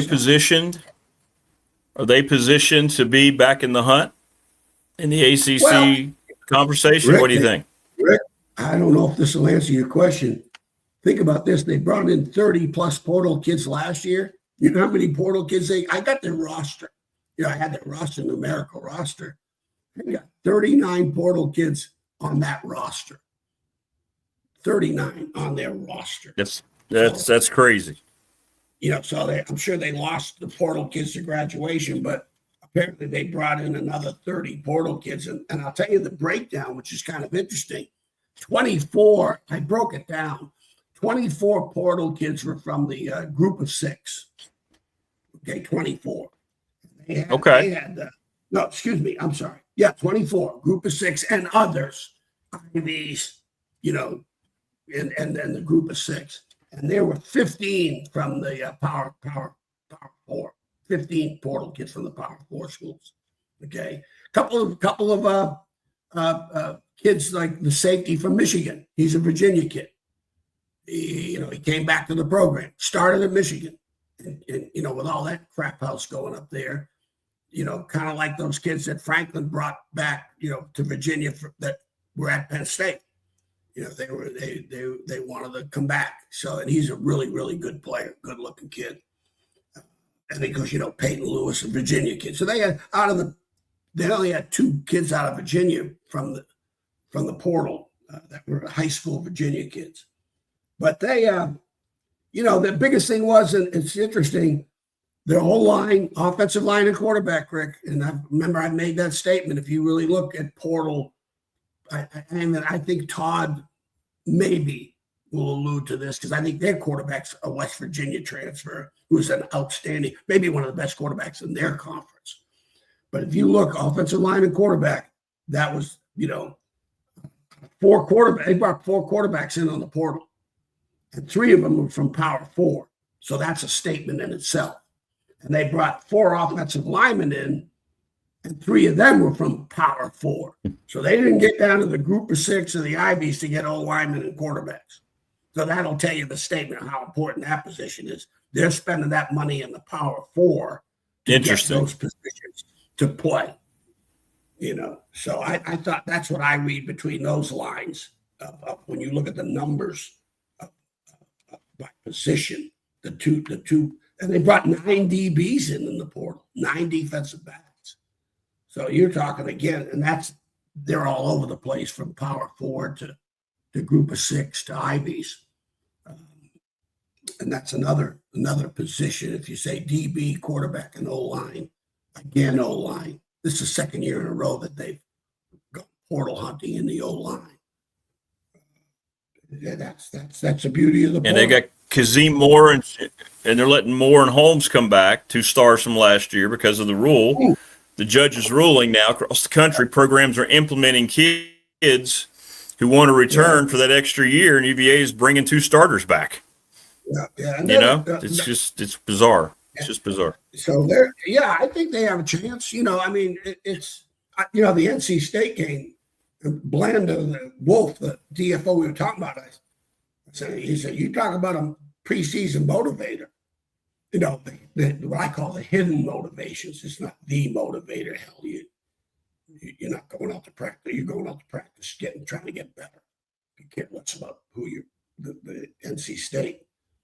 You know, as we say, the toughest opponent you got is time, not NC State. You know, that's the toughest. Who you play on your schedule is the time involved.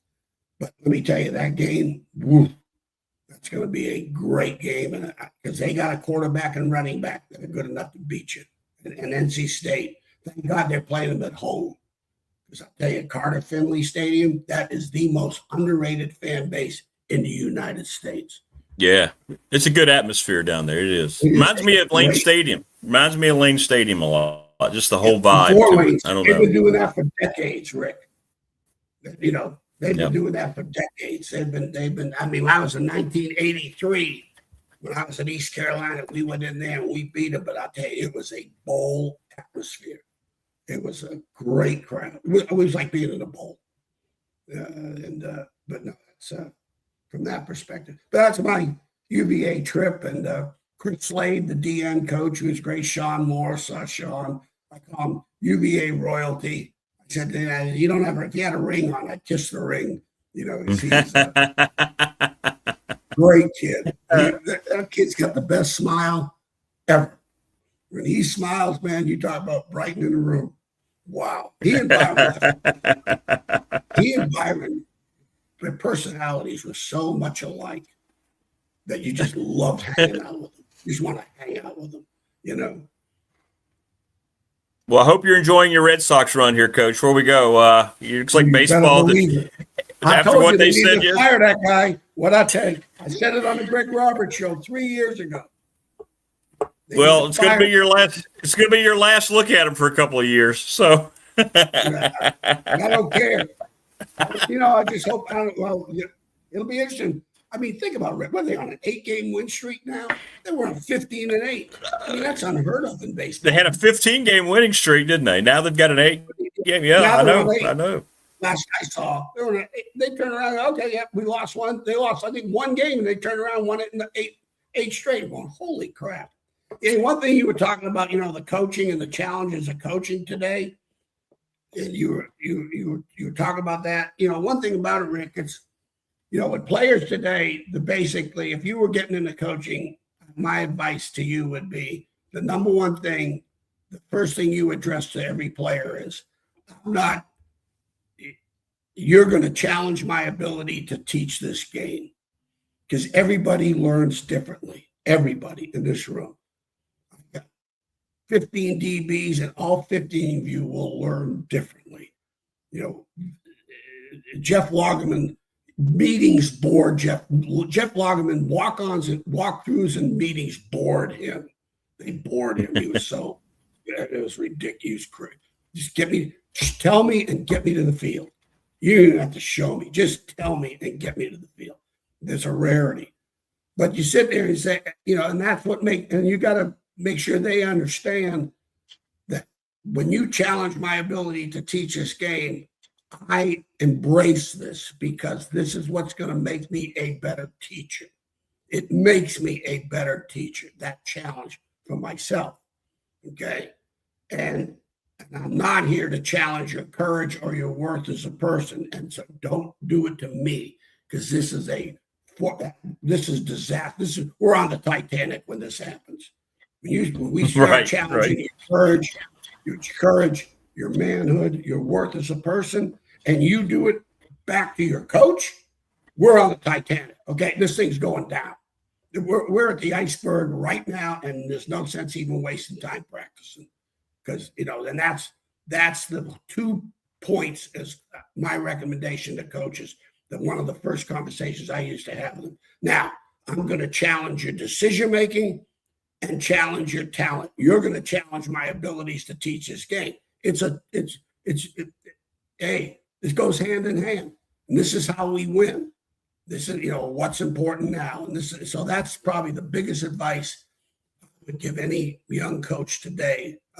And my job is to keep you get you productive and keep you healthy. That's my right. Job. Okay. And then, as long as you have the license, you got to earn that license to coach him. Not about coaching hard. It's about what the game demands and the position requires in a very physical, highly emotional game. Don't forget, there's somebody preparing to beat your ass and embarrass you in front of your mom, dad, and your girlfriend. Don't ever forget that. That's what I tell them. Right. That's right. Your girlfriend's sitting in the stands, you getting your ass kicked. That's all. She may break up with your ass. And she probably will. If I was her, I would. She's embarrassing me. So those are the things that, but you got to work hard. You got to earn this player's trust first, which is work every day. That's every day. And then the other third thing, and I'll let you go, is don't be judgmental. I'm not going to be judgmental. The worst mistake coaches make is they're on the field and they're being judgmental. Right. There's a difference between judging and evaluating. That's right. Okay. So, as a coach, as a staff, you got to sit there. Do not be judgmental on this player on the field or what's being called or what's being taught. Don't. When we're off the field, we get in the office, that's fine. There's time for that. Okay? Same thing with the player. I tell the players, do not be judged. We don't have time for this nonsense on the field. Do not be judgmental. We're not going to be judgmental. When the practice is over, you come in my office, you want a question and what you have at it. Let me tell you, you better know what you're talking about. Because, I would tell them, I say, you come in that office and you got a bitch. I got no problems with it. You better know what you're talking about. You better believe what you're talking about. Because if you don't, it ain't going to be pretty. That conversation is going to end fast. Yeah, so right. That's my coaching advice, Rick. Hey, it's time and tested. It's time and tested. I'll take it. Well, you know what, Rick? Don't forget, there's a reason why I'm sitting here talking to you. So be careful of any advice you take from my ass. Hey, you're going to talk to a coach. You're going to talk to a real coach in Todd Grantham. Nah, we got two real coaches. So we got two good real coaches going on. Yes, sir. Yes, sir. I just a slappy that survived for 40 years. Well, we'll see you again. We'll see you again Friday morning, Coach. Hey, caught a 3-pounder yesterday. Oh, congratulations! Awesome. Yeah. Awesome. I'm sure Janet's listening. On my $600 fly rod, I caught a 3-pounder. You're what? What? Yeah. Hey, I told her the day before I got shut out. She goes, $600 to not catch a fish. Real smart, Phil. So I just want to let you know, yesterday, a 3-pounder that took me forever to tire that sucker out because that water was running pretty hard. I'm going back up this morning, so. Buddy, that's awesome. Well, congrats. Hey, we'll see you later in the week, Coach. All right. Take care. Bye. All right. Take care, brother. All right. Good stuff. That's interesting. I love that. I hadn't thought of that. This is why he's great. This is why he's a Hall of Famer. Coaches cannot don't be judgmental, but evaluate, improve, right? I like that. That makes a lot of sense, doesn't it? Coaches who just, okay, this kid's not ready to do this. Let's don't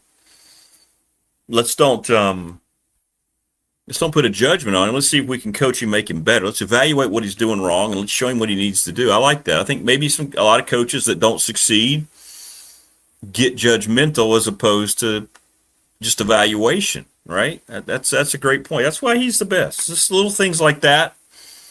I don't think about that very often. I will now. Maybe when we see coaches not succeed, maybe that's what it is. They're scapegoating and they are judging instead of evaluating. That's very interesting. Very interesting. Thanks to Coach Elmo. Todd Grantham, they got 1 week going. He's sending me videos of their practice, and my goodness gracious, it looks like it's the week before the first game. I mean, they are going after it. We'll talk to him about all that. New staff, just like at Tech, there's a mindset, there's a thing you want to develop early. I want to get into that a little bit with Coach Grantham coming up here. Good stuff from Coach Elmo as always. But that's interesting to me. Yeah. Coach kids and let's keep coaching them up. Don't put them in a category. Don't limit yourself as a coach by saying, well, there's no way he can do anything. What does Todd always say? Find something that he can do, somewhere he can help the football team. I like that. I like that. We also like and appreciate all of our sponsors. We couldn't do this. We couldn't be saying tomorrow will be a year we've been on the air on YouTube without our support. Thanks to Lawson's Mobile Home Supply, 300 North Franklin Street in Christiansburg, 381-8011. They've been making manufactured parts for your home since 1987. Or 97. I do that every time. 97. Still, it's almost 30 years, man. The NRV Super Bowl, 382-5525. Leagues are now going on. Men's, women's, mixed leagues. They also have kids leagues as well. Getting away in early September. Sundown Electric, Jeff Smith, thanks for sending the new graphic. We're going to get some information how you can get a T-shirt. People were asking me about that, so we'll send it to him. One of the best electrical services you're going to find anywhere in the area, wiring for housing, your industry, whatever it might be. ReadySetFund.com, BobChrist11@gmail. Reach out to him or read up, ReadySetFund.com, how your team or your sports team can, your group, a church, school, whatever it is, raise money quickly through a series of text messages. Professional Door Incorporated is our sponsor of our text line, 674-0008, 40 years in business, family owned and operated. National Bank, member FDIC, they will return. The exclusive banking partner, BDST, here on YouTube. Thanks so much to Larry Ramsey. I don't know. Every time you walk in, you get a smile. People want to try to get to the crux of your problem. If they have to tell you, if you call, if you go by and say, well, we're going to have to look at this and we get the right people involved, we'll let you know later in the day. You never not hear from them. And when your money's involved, that's when it matters the most. Well, that's a pretty good catchphrase, isn't it? You know, when your money's involved, that's when it matters the most. Go to the National Bank. Member FDIC. What's our question this week? BDST fan question of the week brought to you by the attorney Ryan Price, 701 West Main Street in Radford, Trust and Estate Planning. We need a question. Little River Heating and Air, 1095 Radford Street in Christiansburg, 540-553-2971. Thanks to the wonderful folks there, Charles Lee and Company, the blue and black trucks everywhere. You're going to be segueing out of getting your air units checked into your heat units here soon. BDST presented each and every day by Pulaski County Sports Entertainment. Thank you so much, Jonathan Sweet and Tim Miller, and congratulations on everything that you two guys are creating in Pulaski County. They're going to be adding a lot of jobs to their new sportsplex and their setup. McClellan Chiropractic. Speaking of great setups, Mark Hunley, 155 Walters Drive. And Family Fencing, sponsor of our studios. Jason Green, we have to get him on here to talk about officiating in high school. 540-200-8294, familyfencingnrv.com.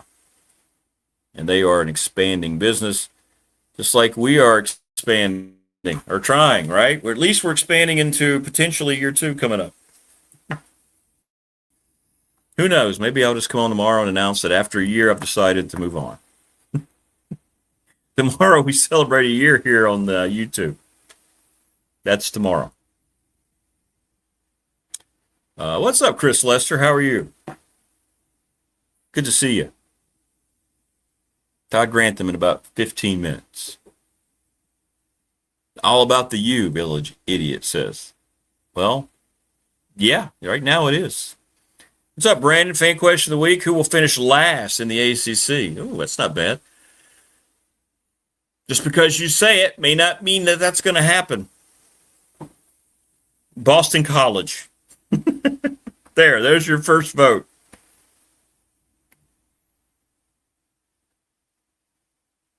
Seems like the bottom third's pretty bad, isn't it? Let me see. Let me remind myself here. Isn't the bottom third of the league like really bad?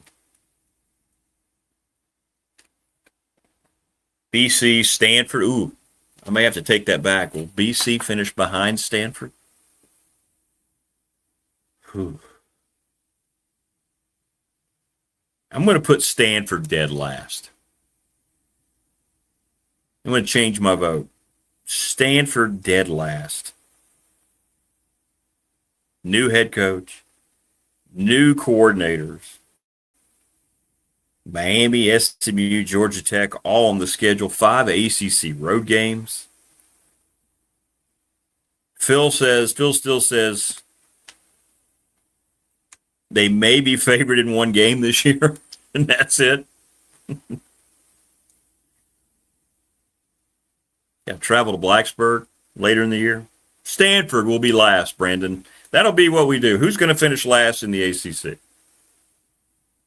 I'm going to go Stanford dead last. It's amazing how far Syracuse has fallen.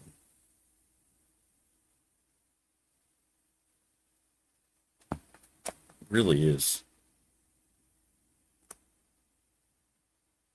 Coach Elmo high on the Cavs after visiting them. I hope he gets to go to Tech. He's trying to get that visit at Tech, but they have not responded to him.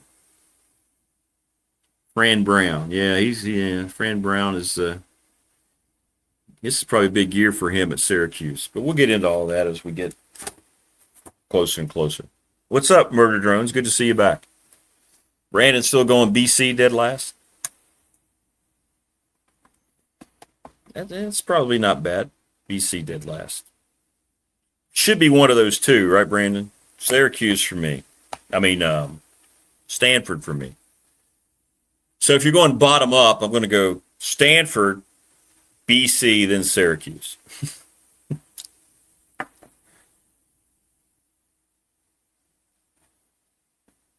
So if you have those teams on your schedule, you got to feel pretty good. Tech's got, two of them? First road tilt in the conference for James Franklin is at BC. Game 4, right? Feels like that could be a good start to the ACC career of James Franklin. Just a hunch. Feels like Bill O'Brien's one of those candidates. I talked about this with Ron Simmons at the at Big Lick on Saturday. He was great. I had more fun just talking to him for about 10 minutes about football and wrestling. Yeah, I didn't need anything else. That was just kind of cool. He believes Mike Norvell will be fired a month into the season. He does not like Mike Norvell. And they get Creed out. Yeah. Yeah, he was not a big fan of Mike Norvell. All right, we'll go. Hang on.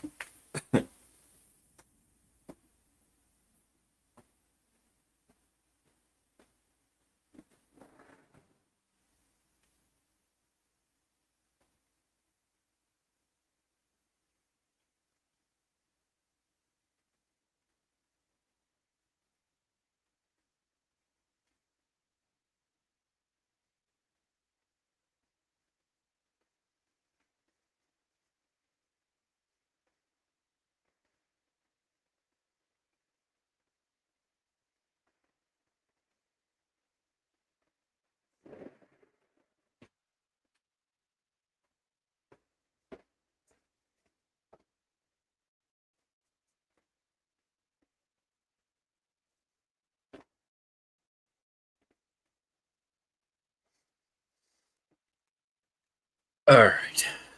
We're back. Catherine Bell looked great from Jag and other stuff. Got to say hello to her. Lex Luger he's funny. He's got a good mindset, but he's now very frail in a wheelchair and just sad. Sad to see. Very sad to see. But Big Lick was not a very good event. No, he's good. Thanks for asking, Wayne. He's good now, man. He just, he just he's like Jack Youngblood, right? When he played the playoff game with a broken leg against the Cowboys. He goes about it. He favors it, but he doesn't. He didn't miss a day. He didn't miss a day out there terrorizing the or defending his yard, his haven. He's good. He's back up to snuff now. He made it. He may have had to, take a few plays off, a few snaps off for a few days, but he's back up now. He's listed as a full participant. If you were doing a roster, a weekly injury update, he's a full participant, not limited at all. UNC. Now that his son has been dismissed, put on medical leave. Hey, it's another week. What's going to happen at Carolina? I can't wait to talk to Marva tomorrow. Yikes. Imagine as bad as Virginia Tech football has been over a 5-6 year span. Imagine, though, at least, even through that, look where Tech is lined up as opposed to the rest of these programs we're talking about. Carolina, BC, Syracuse, Stanford, right? Even Tech that has been at their worst, not this kind of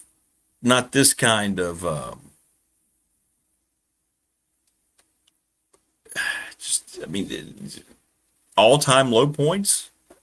Stanford's had several low points, so has BC, but Carolina feels like they're at a long-time, all-time low point. Yeah, I agree. There you go. Chris, I'm with you. Stanford, to me, feels like, after reading that little buy-up, too, I'm like, yeah, they're not going to do well. Everything's new, and that schedule looks daunting. Yeah, Adam Vinatieri was upset at Bill Belichick, who was invited, apparently accepted, then didn't backed out of going to his Hall of Fame induction ceremony. And he said, yeah, he was too busy judging his girlfriend's cheerleading competition. That was a jab. Everybody laughed, but he was upset, you could tell.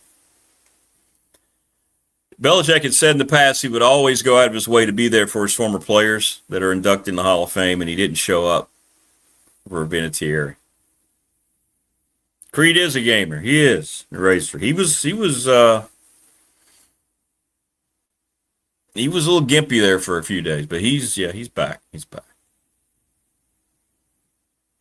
He's excited about us being on YouTube for a year. He's become a YouTube sensation. He's an eraser. He's what James Franklin's looking for. Yeah, he is an eraser. Yeah. A lot of times I don't like it, but you just have to let nature take its course. Let nature take its course. We got a lot of things we got to get updated on what's going on. I'm so excited for Coach Grantham and program like UAB getting the new program installed. That's cool, man. Every day has got to be just like a kind of a celebration. As you're trying to get it going. Same thing over at Tech. Although I know there's a lot more pressure, right? You're in a power league and what Tech used to be. I get it. But I think every day James Franklin and his staff have to look at it as kind of, it's an exciting thing, right? It's a sense of building into something because you're new. Now, Brent Pry's not, but everybody else is kind of new. I know the offensive line coach had been there. Anthony Midget knows all about it, but you're building toward trying to get it there, So I think there's got to be some natural excitement, like I know there is at UAB with Coach Grantham.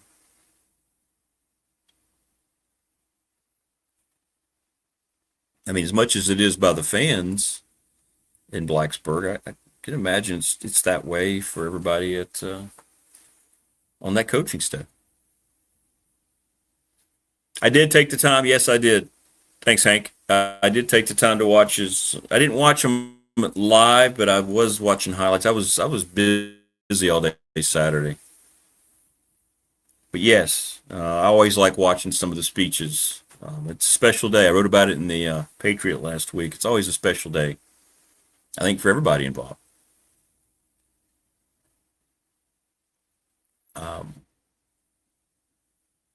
So yeah.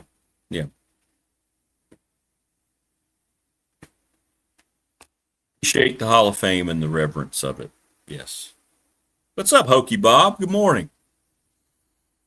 Hokey Bob, we're trying to coordinate that Friday night game, a massive BDST themed tailgate. Morris, they did such a great job getting everything organized with the bash. Yes. So we're looking forward to that. We are looking forward to that.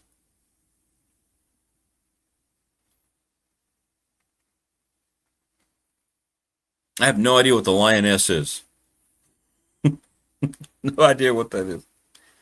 So let me know, Bob. Bob Morris, you know each other. We also know this guy. He's the coach, Todd Grant, the defensive coordinator for the UAB Blazers, and they're off to a blazing start. See what I did there? That's why I do this for a living. What's up, Coach? How's the first week going? Good, man. Today's start of week 2, so we'll progress and adding a lot of situational stuff today. Last week was basic. We did add some red zone and third down stuff. Today we got a lot of situational. We got short yardage goal line coming out. So coming out means the offense is backed up for us defensively, say inside the 5-yard line. Well, one of the things you want to really focus on is the kind of runs you'll get, the kind of passes you'll get in that situation, understanding that you'll get hard count and quick count. And you say, well, you get both. Well, you get hard count because if we jump off sides, they get 5 yards. So now it's 1st and 5. If they jump off sides, you back it up half the distance. It's not really worth it to them. Doesn't matter. You know what I'm saying? But because they know that you're being coached and that you may go hard count or, you may sit on your heels, then they go quick count. So you got to be ready for quick count, hard count in that situation, shots, things like that. And then we got 2 minute. And then in 2 minute, there's all kind of different, 2 minute. The situation today is they need a touchdown. The other ones coming up will be 2 minute field goal. They need a field goal. When it's field goal, you got to know what the kick line is. The quarterback say, hey, if the 35-yard line is the kick line, we can't let them get to the 35. But today's a touchdown area, so we know we can't let them score. And then the last 2 minute situation is 2 minutes before the half, which is totally different than at the end of the game. And then we'll still continue with third down and doing all those things. So it's a really big situational day. And the great thing about it is we'll hit all of those situations 3 times during training camp. And that way our players will kind of understand what's going on. But, I really do like the way we're practicing. I'll be honest. I mean, I really do love these guys, the way they compete. And the biggest thing I can say for them is, last week we went 2 days, and sometimes Wednesday was our off day, but we still lifted, met, walked through, and then we came back Thursday. Well, sometimes when you have an off day and you come back, you'll start slow, just because you got to get back in the routine. But they really didn't start slow, and they strain, they compete, they work to play physical. Now, look, we're not perfect by any means, but as long as guys are competing, giving effort, and doing those things, you'll continue to work and develop them.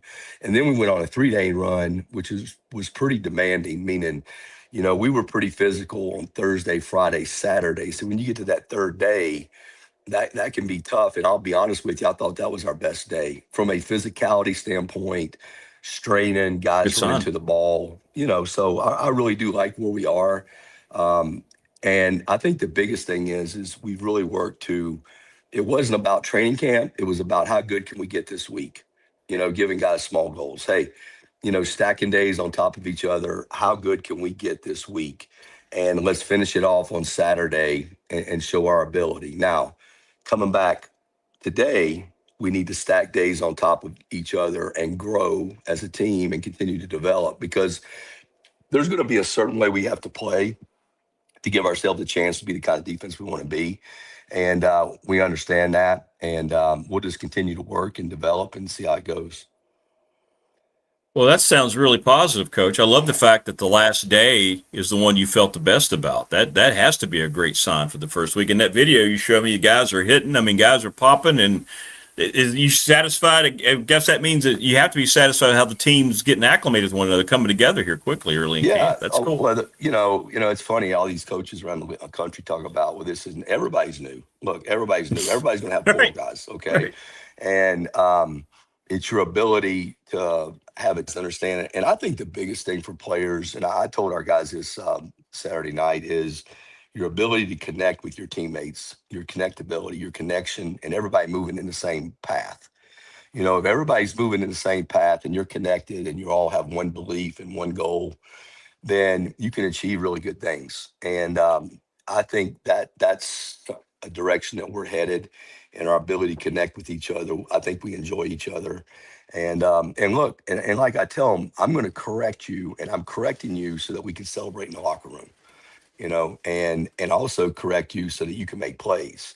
And I think when guys see it that way, it's not a personal attack on you. It's a way to make you better, because they all want to play well. And here are the things you got to do. And you know, I think now, and we were big. Coach Mortensen was big this week on toughness. Like we showed I don't know if you remember, Matthew Stafford, I think he was actually a rookie, got knocked out of the game against, I think it was Detroit. Yes. I mean, it was Cleveland. And he actually went down and came out of the game. Yep. And Cleveland called timeout. And he said, I'm playing, and went back in. And we showed that whole example of toughness. And look, football is a tough sport played by tough people. And you got to have competitive toughness. And really what competitive toughness means is my ability to gain superiority over someone that's really trying to do the same thing to me. And then the toughness aspect of it is your consistency to do it every play, you know, because you might get knocked down, you got to come back and keep competing. So I think that's where we are. We kind of got to continue to stack the days, being consistent, and really just compete to make ourselves better, make our offense better, because they make us better. I mean, you know, it goes back and forth. They'll make plays, we'll make plays, but that's what you want. You don't want one domination, because when you have one side dominating, that's going to be an issue. So I like where we are as a team, and I like the mindset. We just got to keep working.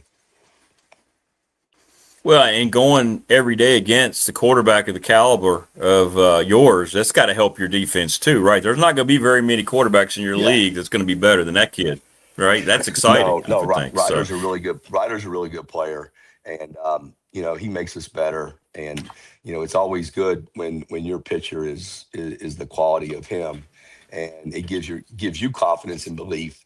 And you know, my whole thing is you know, and we haven't gotten to this point yet, but you know, feed him the ball.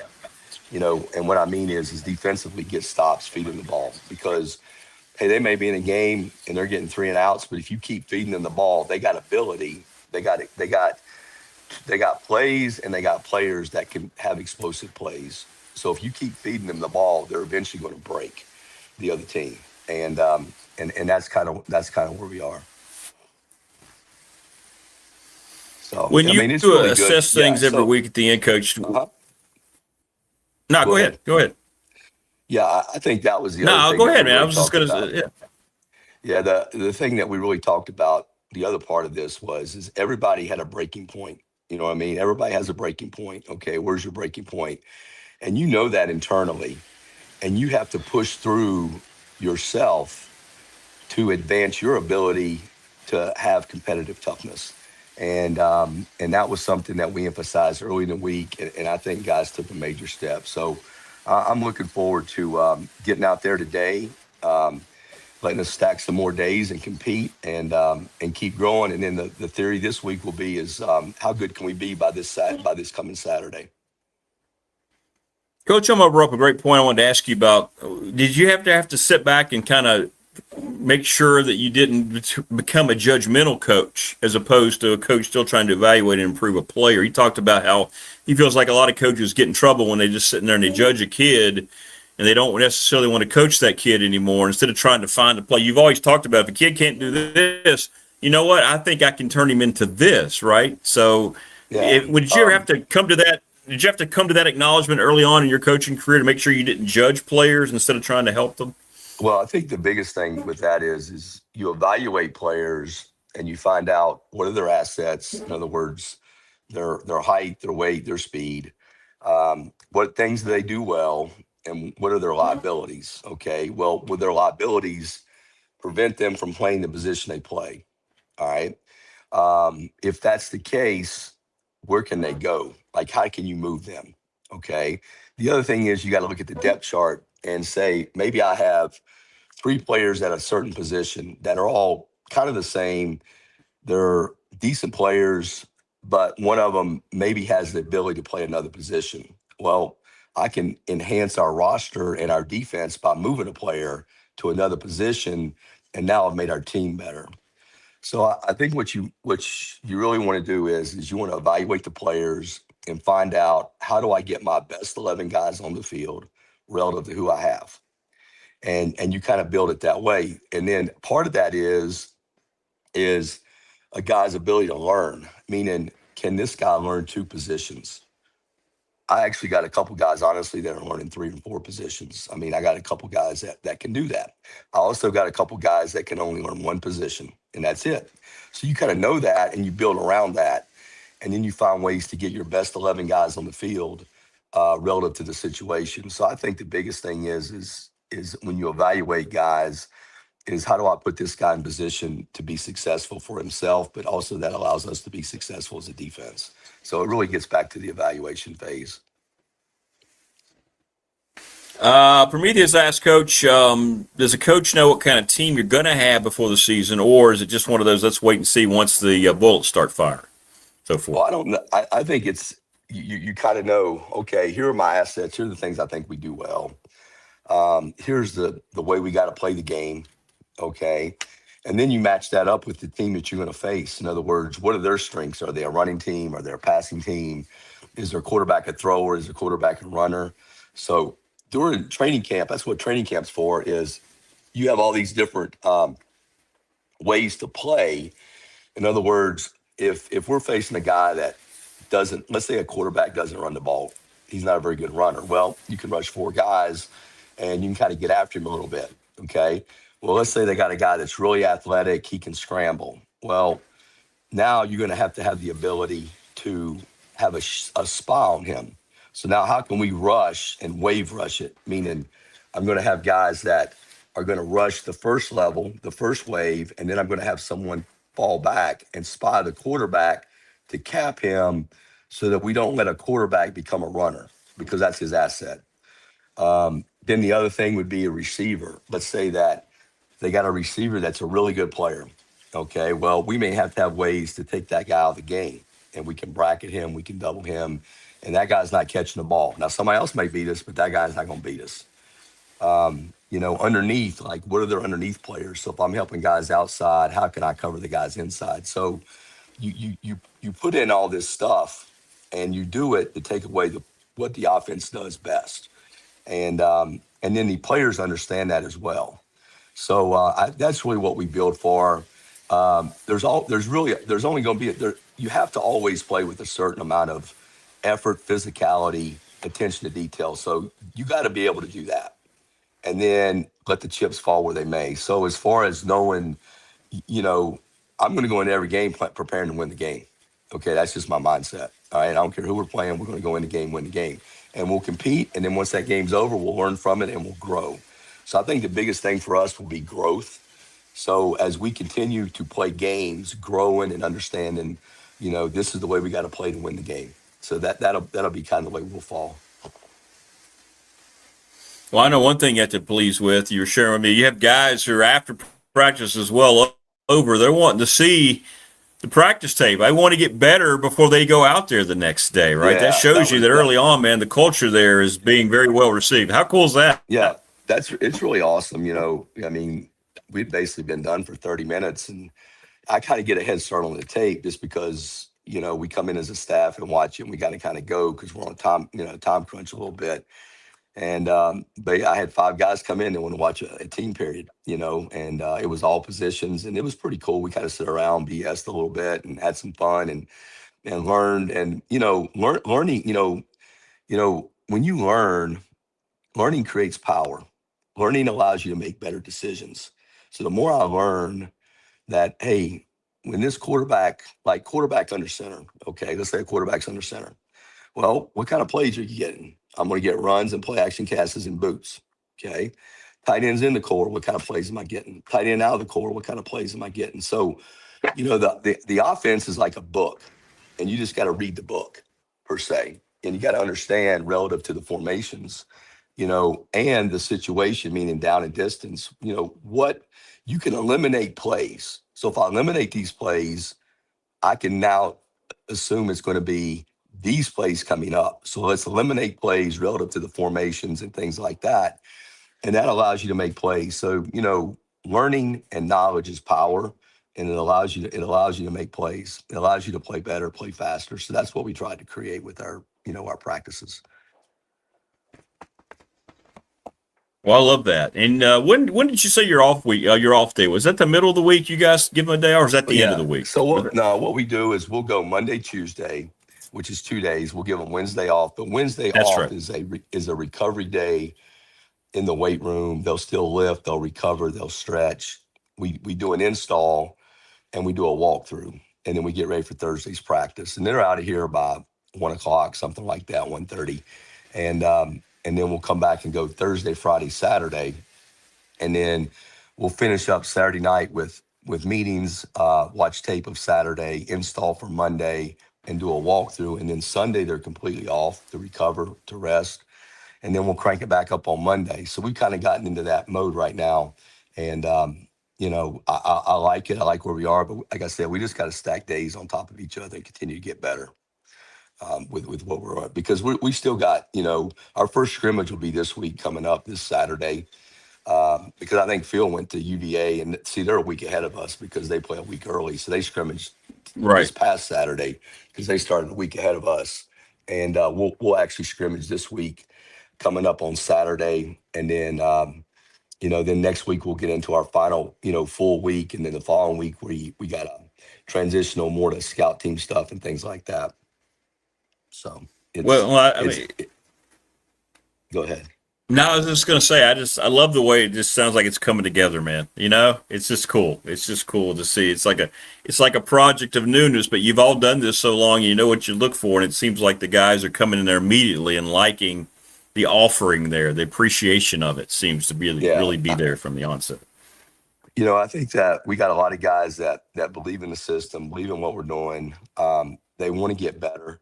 They want to grow. They want to become the best players they can become, and we just got to put it together. And as we put it together, we're going to have to, things are going to happen during the season where you're going to have to move guys around and things like that. So that's kind of what we prepare for right now, and we'll continue to do our install. We got another install today, and really starting tomorrow, we'll kind of go back to the first 2 days of install and kind of grow from there. So.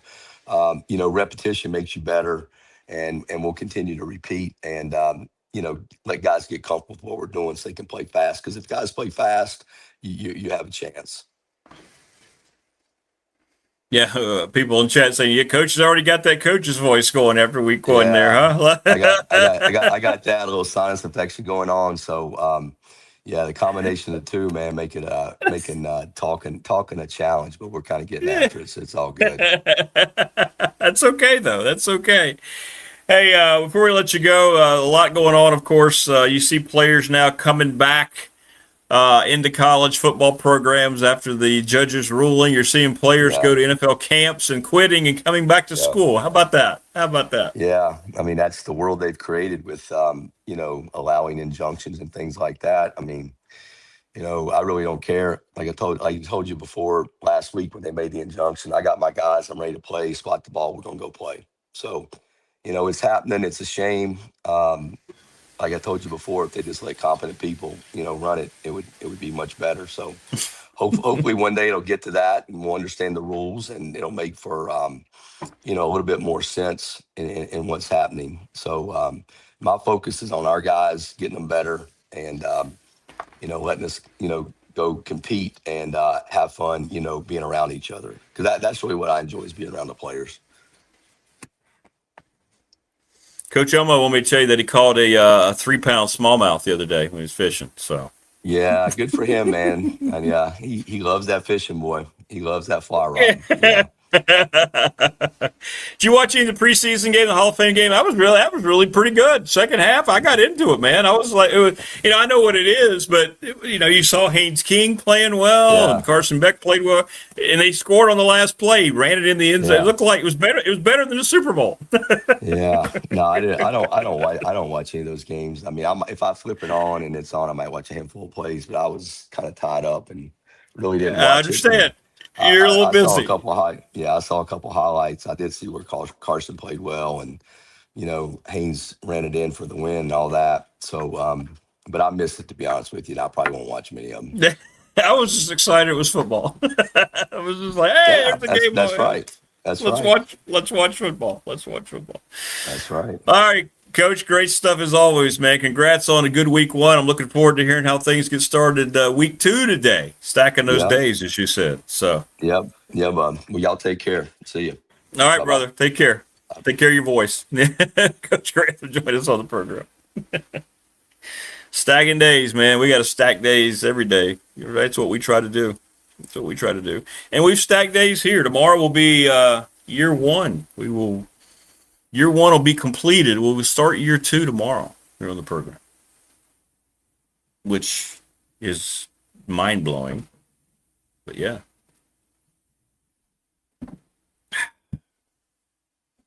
Good stuff from Coach Grant.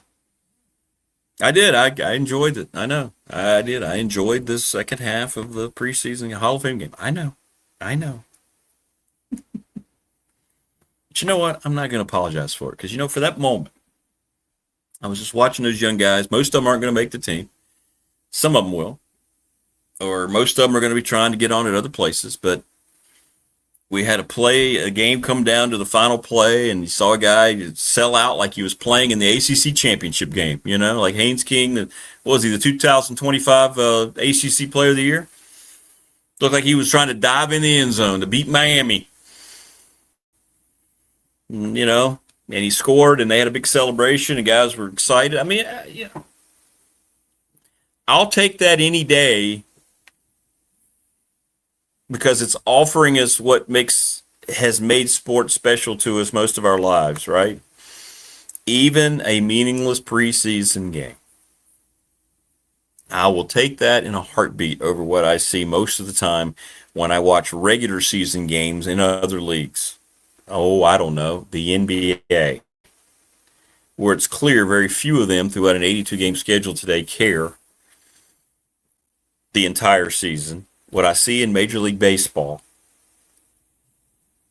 how extra innings have been completely watered down and ruined because there's no situational baseball anymore, even with the horrible ghost runner. Nothing good has happened in baseball since they initiated the ghost runner.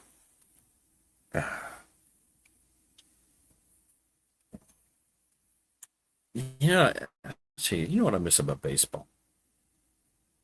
I think I liked the tweet here. Let me keep it. No, it's not Twitter anymore.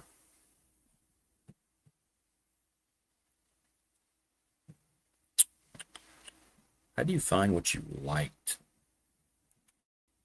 Not really good at this. Anyway, there was a post about Bob Gibson's legendary 68 season. And he had 24 complete games. 24 complete games. And to me, I read that and I'm just like, you see that work that he went in, and it was all about just being the best that he could be. And, it never came into play anything that was going on with too many pitches or too many this and that. And all these things. Sorry, the wife leaving for work there. That's a good look for her. I don't know. It's just not the same. They need a strike. They need to lock out just to try to fix the game. They won't. They won't fix the game. Wayne says, I miss getting newspaper on Sunday morning, reading on the stats. No, there's no newspapers. There's no stats.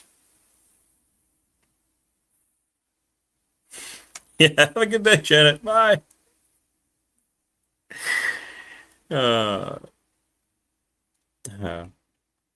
You could probably hear her clip-clopping down, didn't you? You probably heard her walk across. She always comes down here to say goodbye because she knows I'm usually on the air here before she heads to work. But, yeah, I miss that too. I mean, there were times you just get the Sunday paper and you spent basically the entire morning, not just an hour, but like all the way till lunchtime looking over the sports page. I miss that, man. I do. That was 100 times more rewarding than getting crap off of this.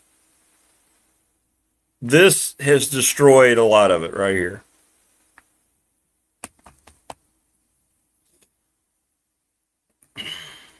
Holding a sports section. Reading the articles. Seeing the picture or two or three that was attached to the article. How it's trying to recreate the event that reporter covered.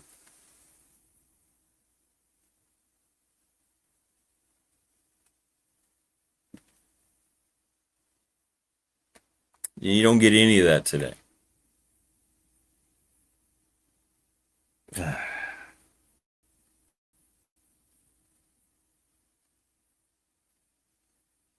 Did you see the head? By the way, you see, SI is no longer a published magazine. They just do their online crap. Did you see the activist reporter when Sophie Cunningham got taken down saying that she deserved it? Poetic justice. For what? Because she's Caucasian? Yeah, that was a real thing in SI. Or on the SI site.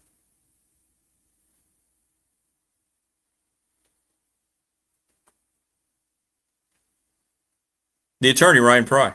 I always enjoyed watching the transactions list in our newspaper to see who got caught up, sit down. Yeah, right. Trades.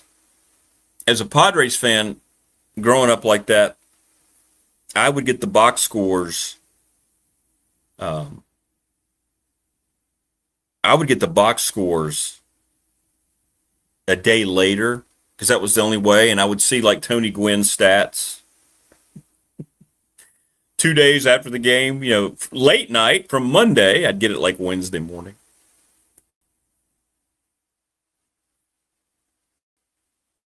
Checking in on all your favorite players in the box scores. Yeah. Just the best feeling in the world, man. Ryan Pry, the attorney, says, honestly, race may have something to do with the NBA. A lot, yes. A heck of a lot. Sexual orientation is a bigger issue. The entire league's an issue. It needs to be disbanded immediately.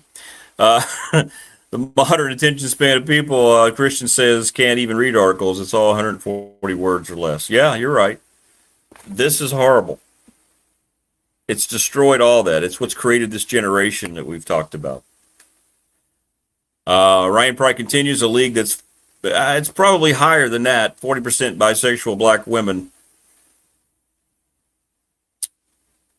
Suddenly has a heterosexual white savior and they can't deal. Hey, what's up, Tebow? Good to see you. Glad you're back. Oh, yeah, I beat Brill. It was great, man. See, that's what we used to have with our local reporters in the Roanoke Times, man.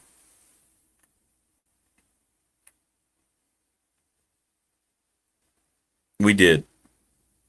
That's why Mike Ashley's working on. We're going to get Ray Cox on here. We're going to talk about the old days of not only the New River District in football, but about those days, man. Ralph Barrier, and Randy King, when Andy Bitter was there, young Aaron McFarling. Yeah, Roanoke Times used to be a real thing, man. It was. Not anymore. Not anymore by a long shot. Thank God for Damien Sordelet.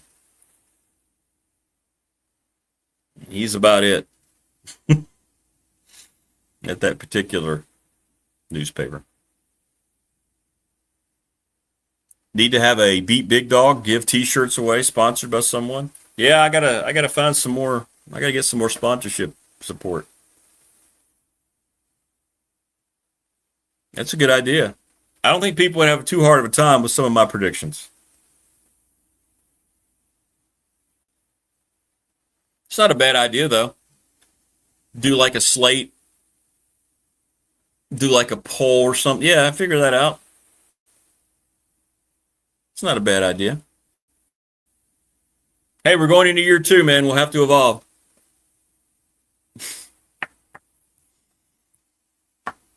But you know what also involves? The cost of this studio that I use. That will involve as well, unfortunately. It won't trend in a less expensive version.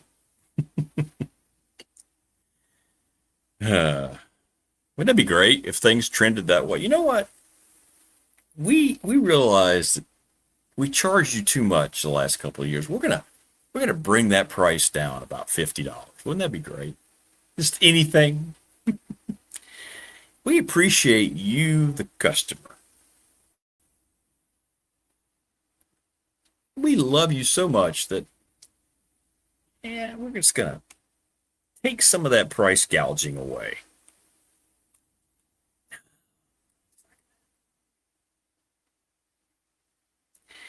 Yeah. Just not going to happen.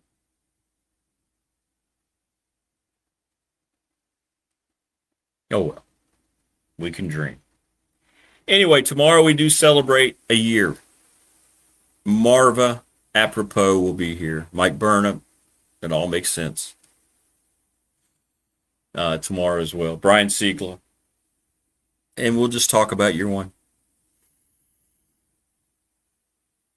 We'll recap the vibes that I had sitting down for that first show. The reason August 11th, it was a Monday. Last year. Now it's a Tuesday. It didn't happen. Did not intentionally sandbag, Wayne. You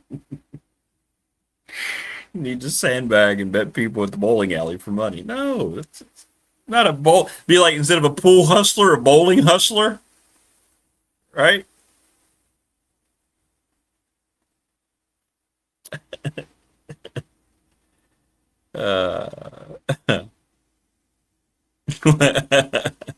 Whatever.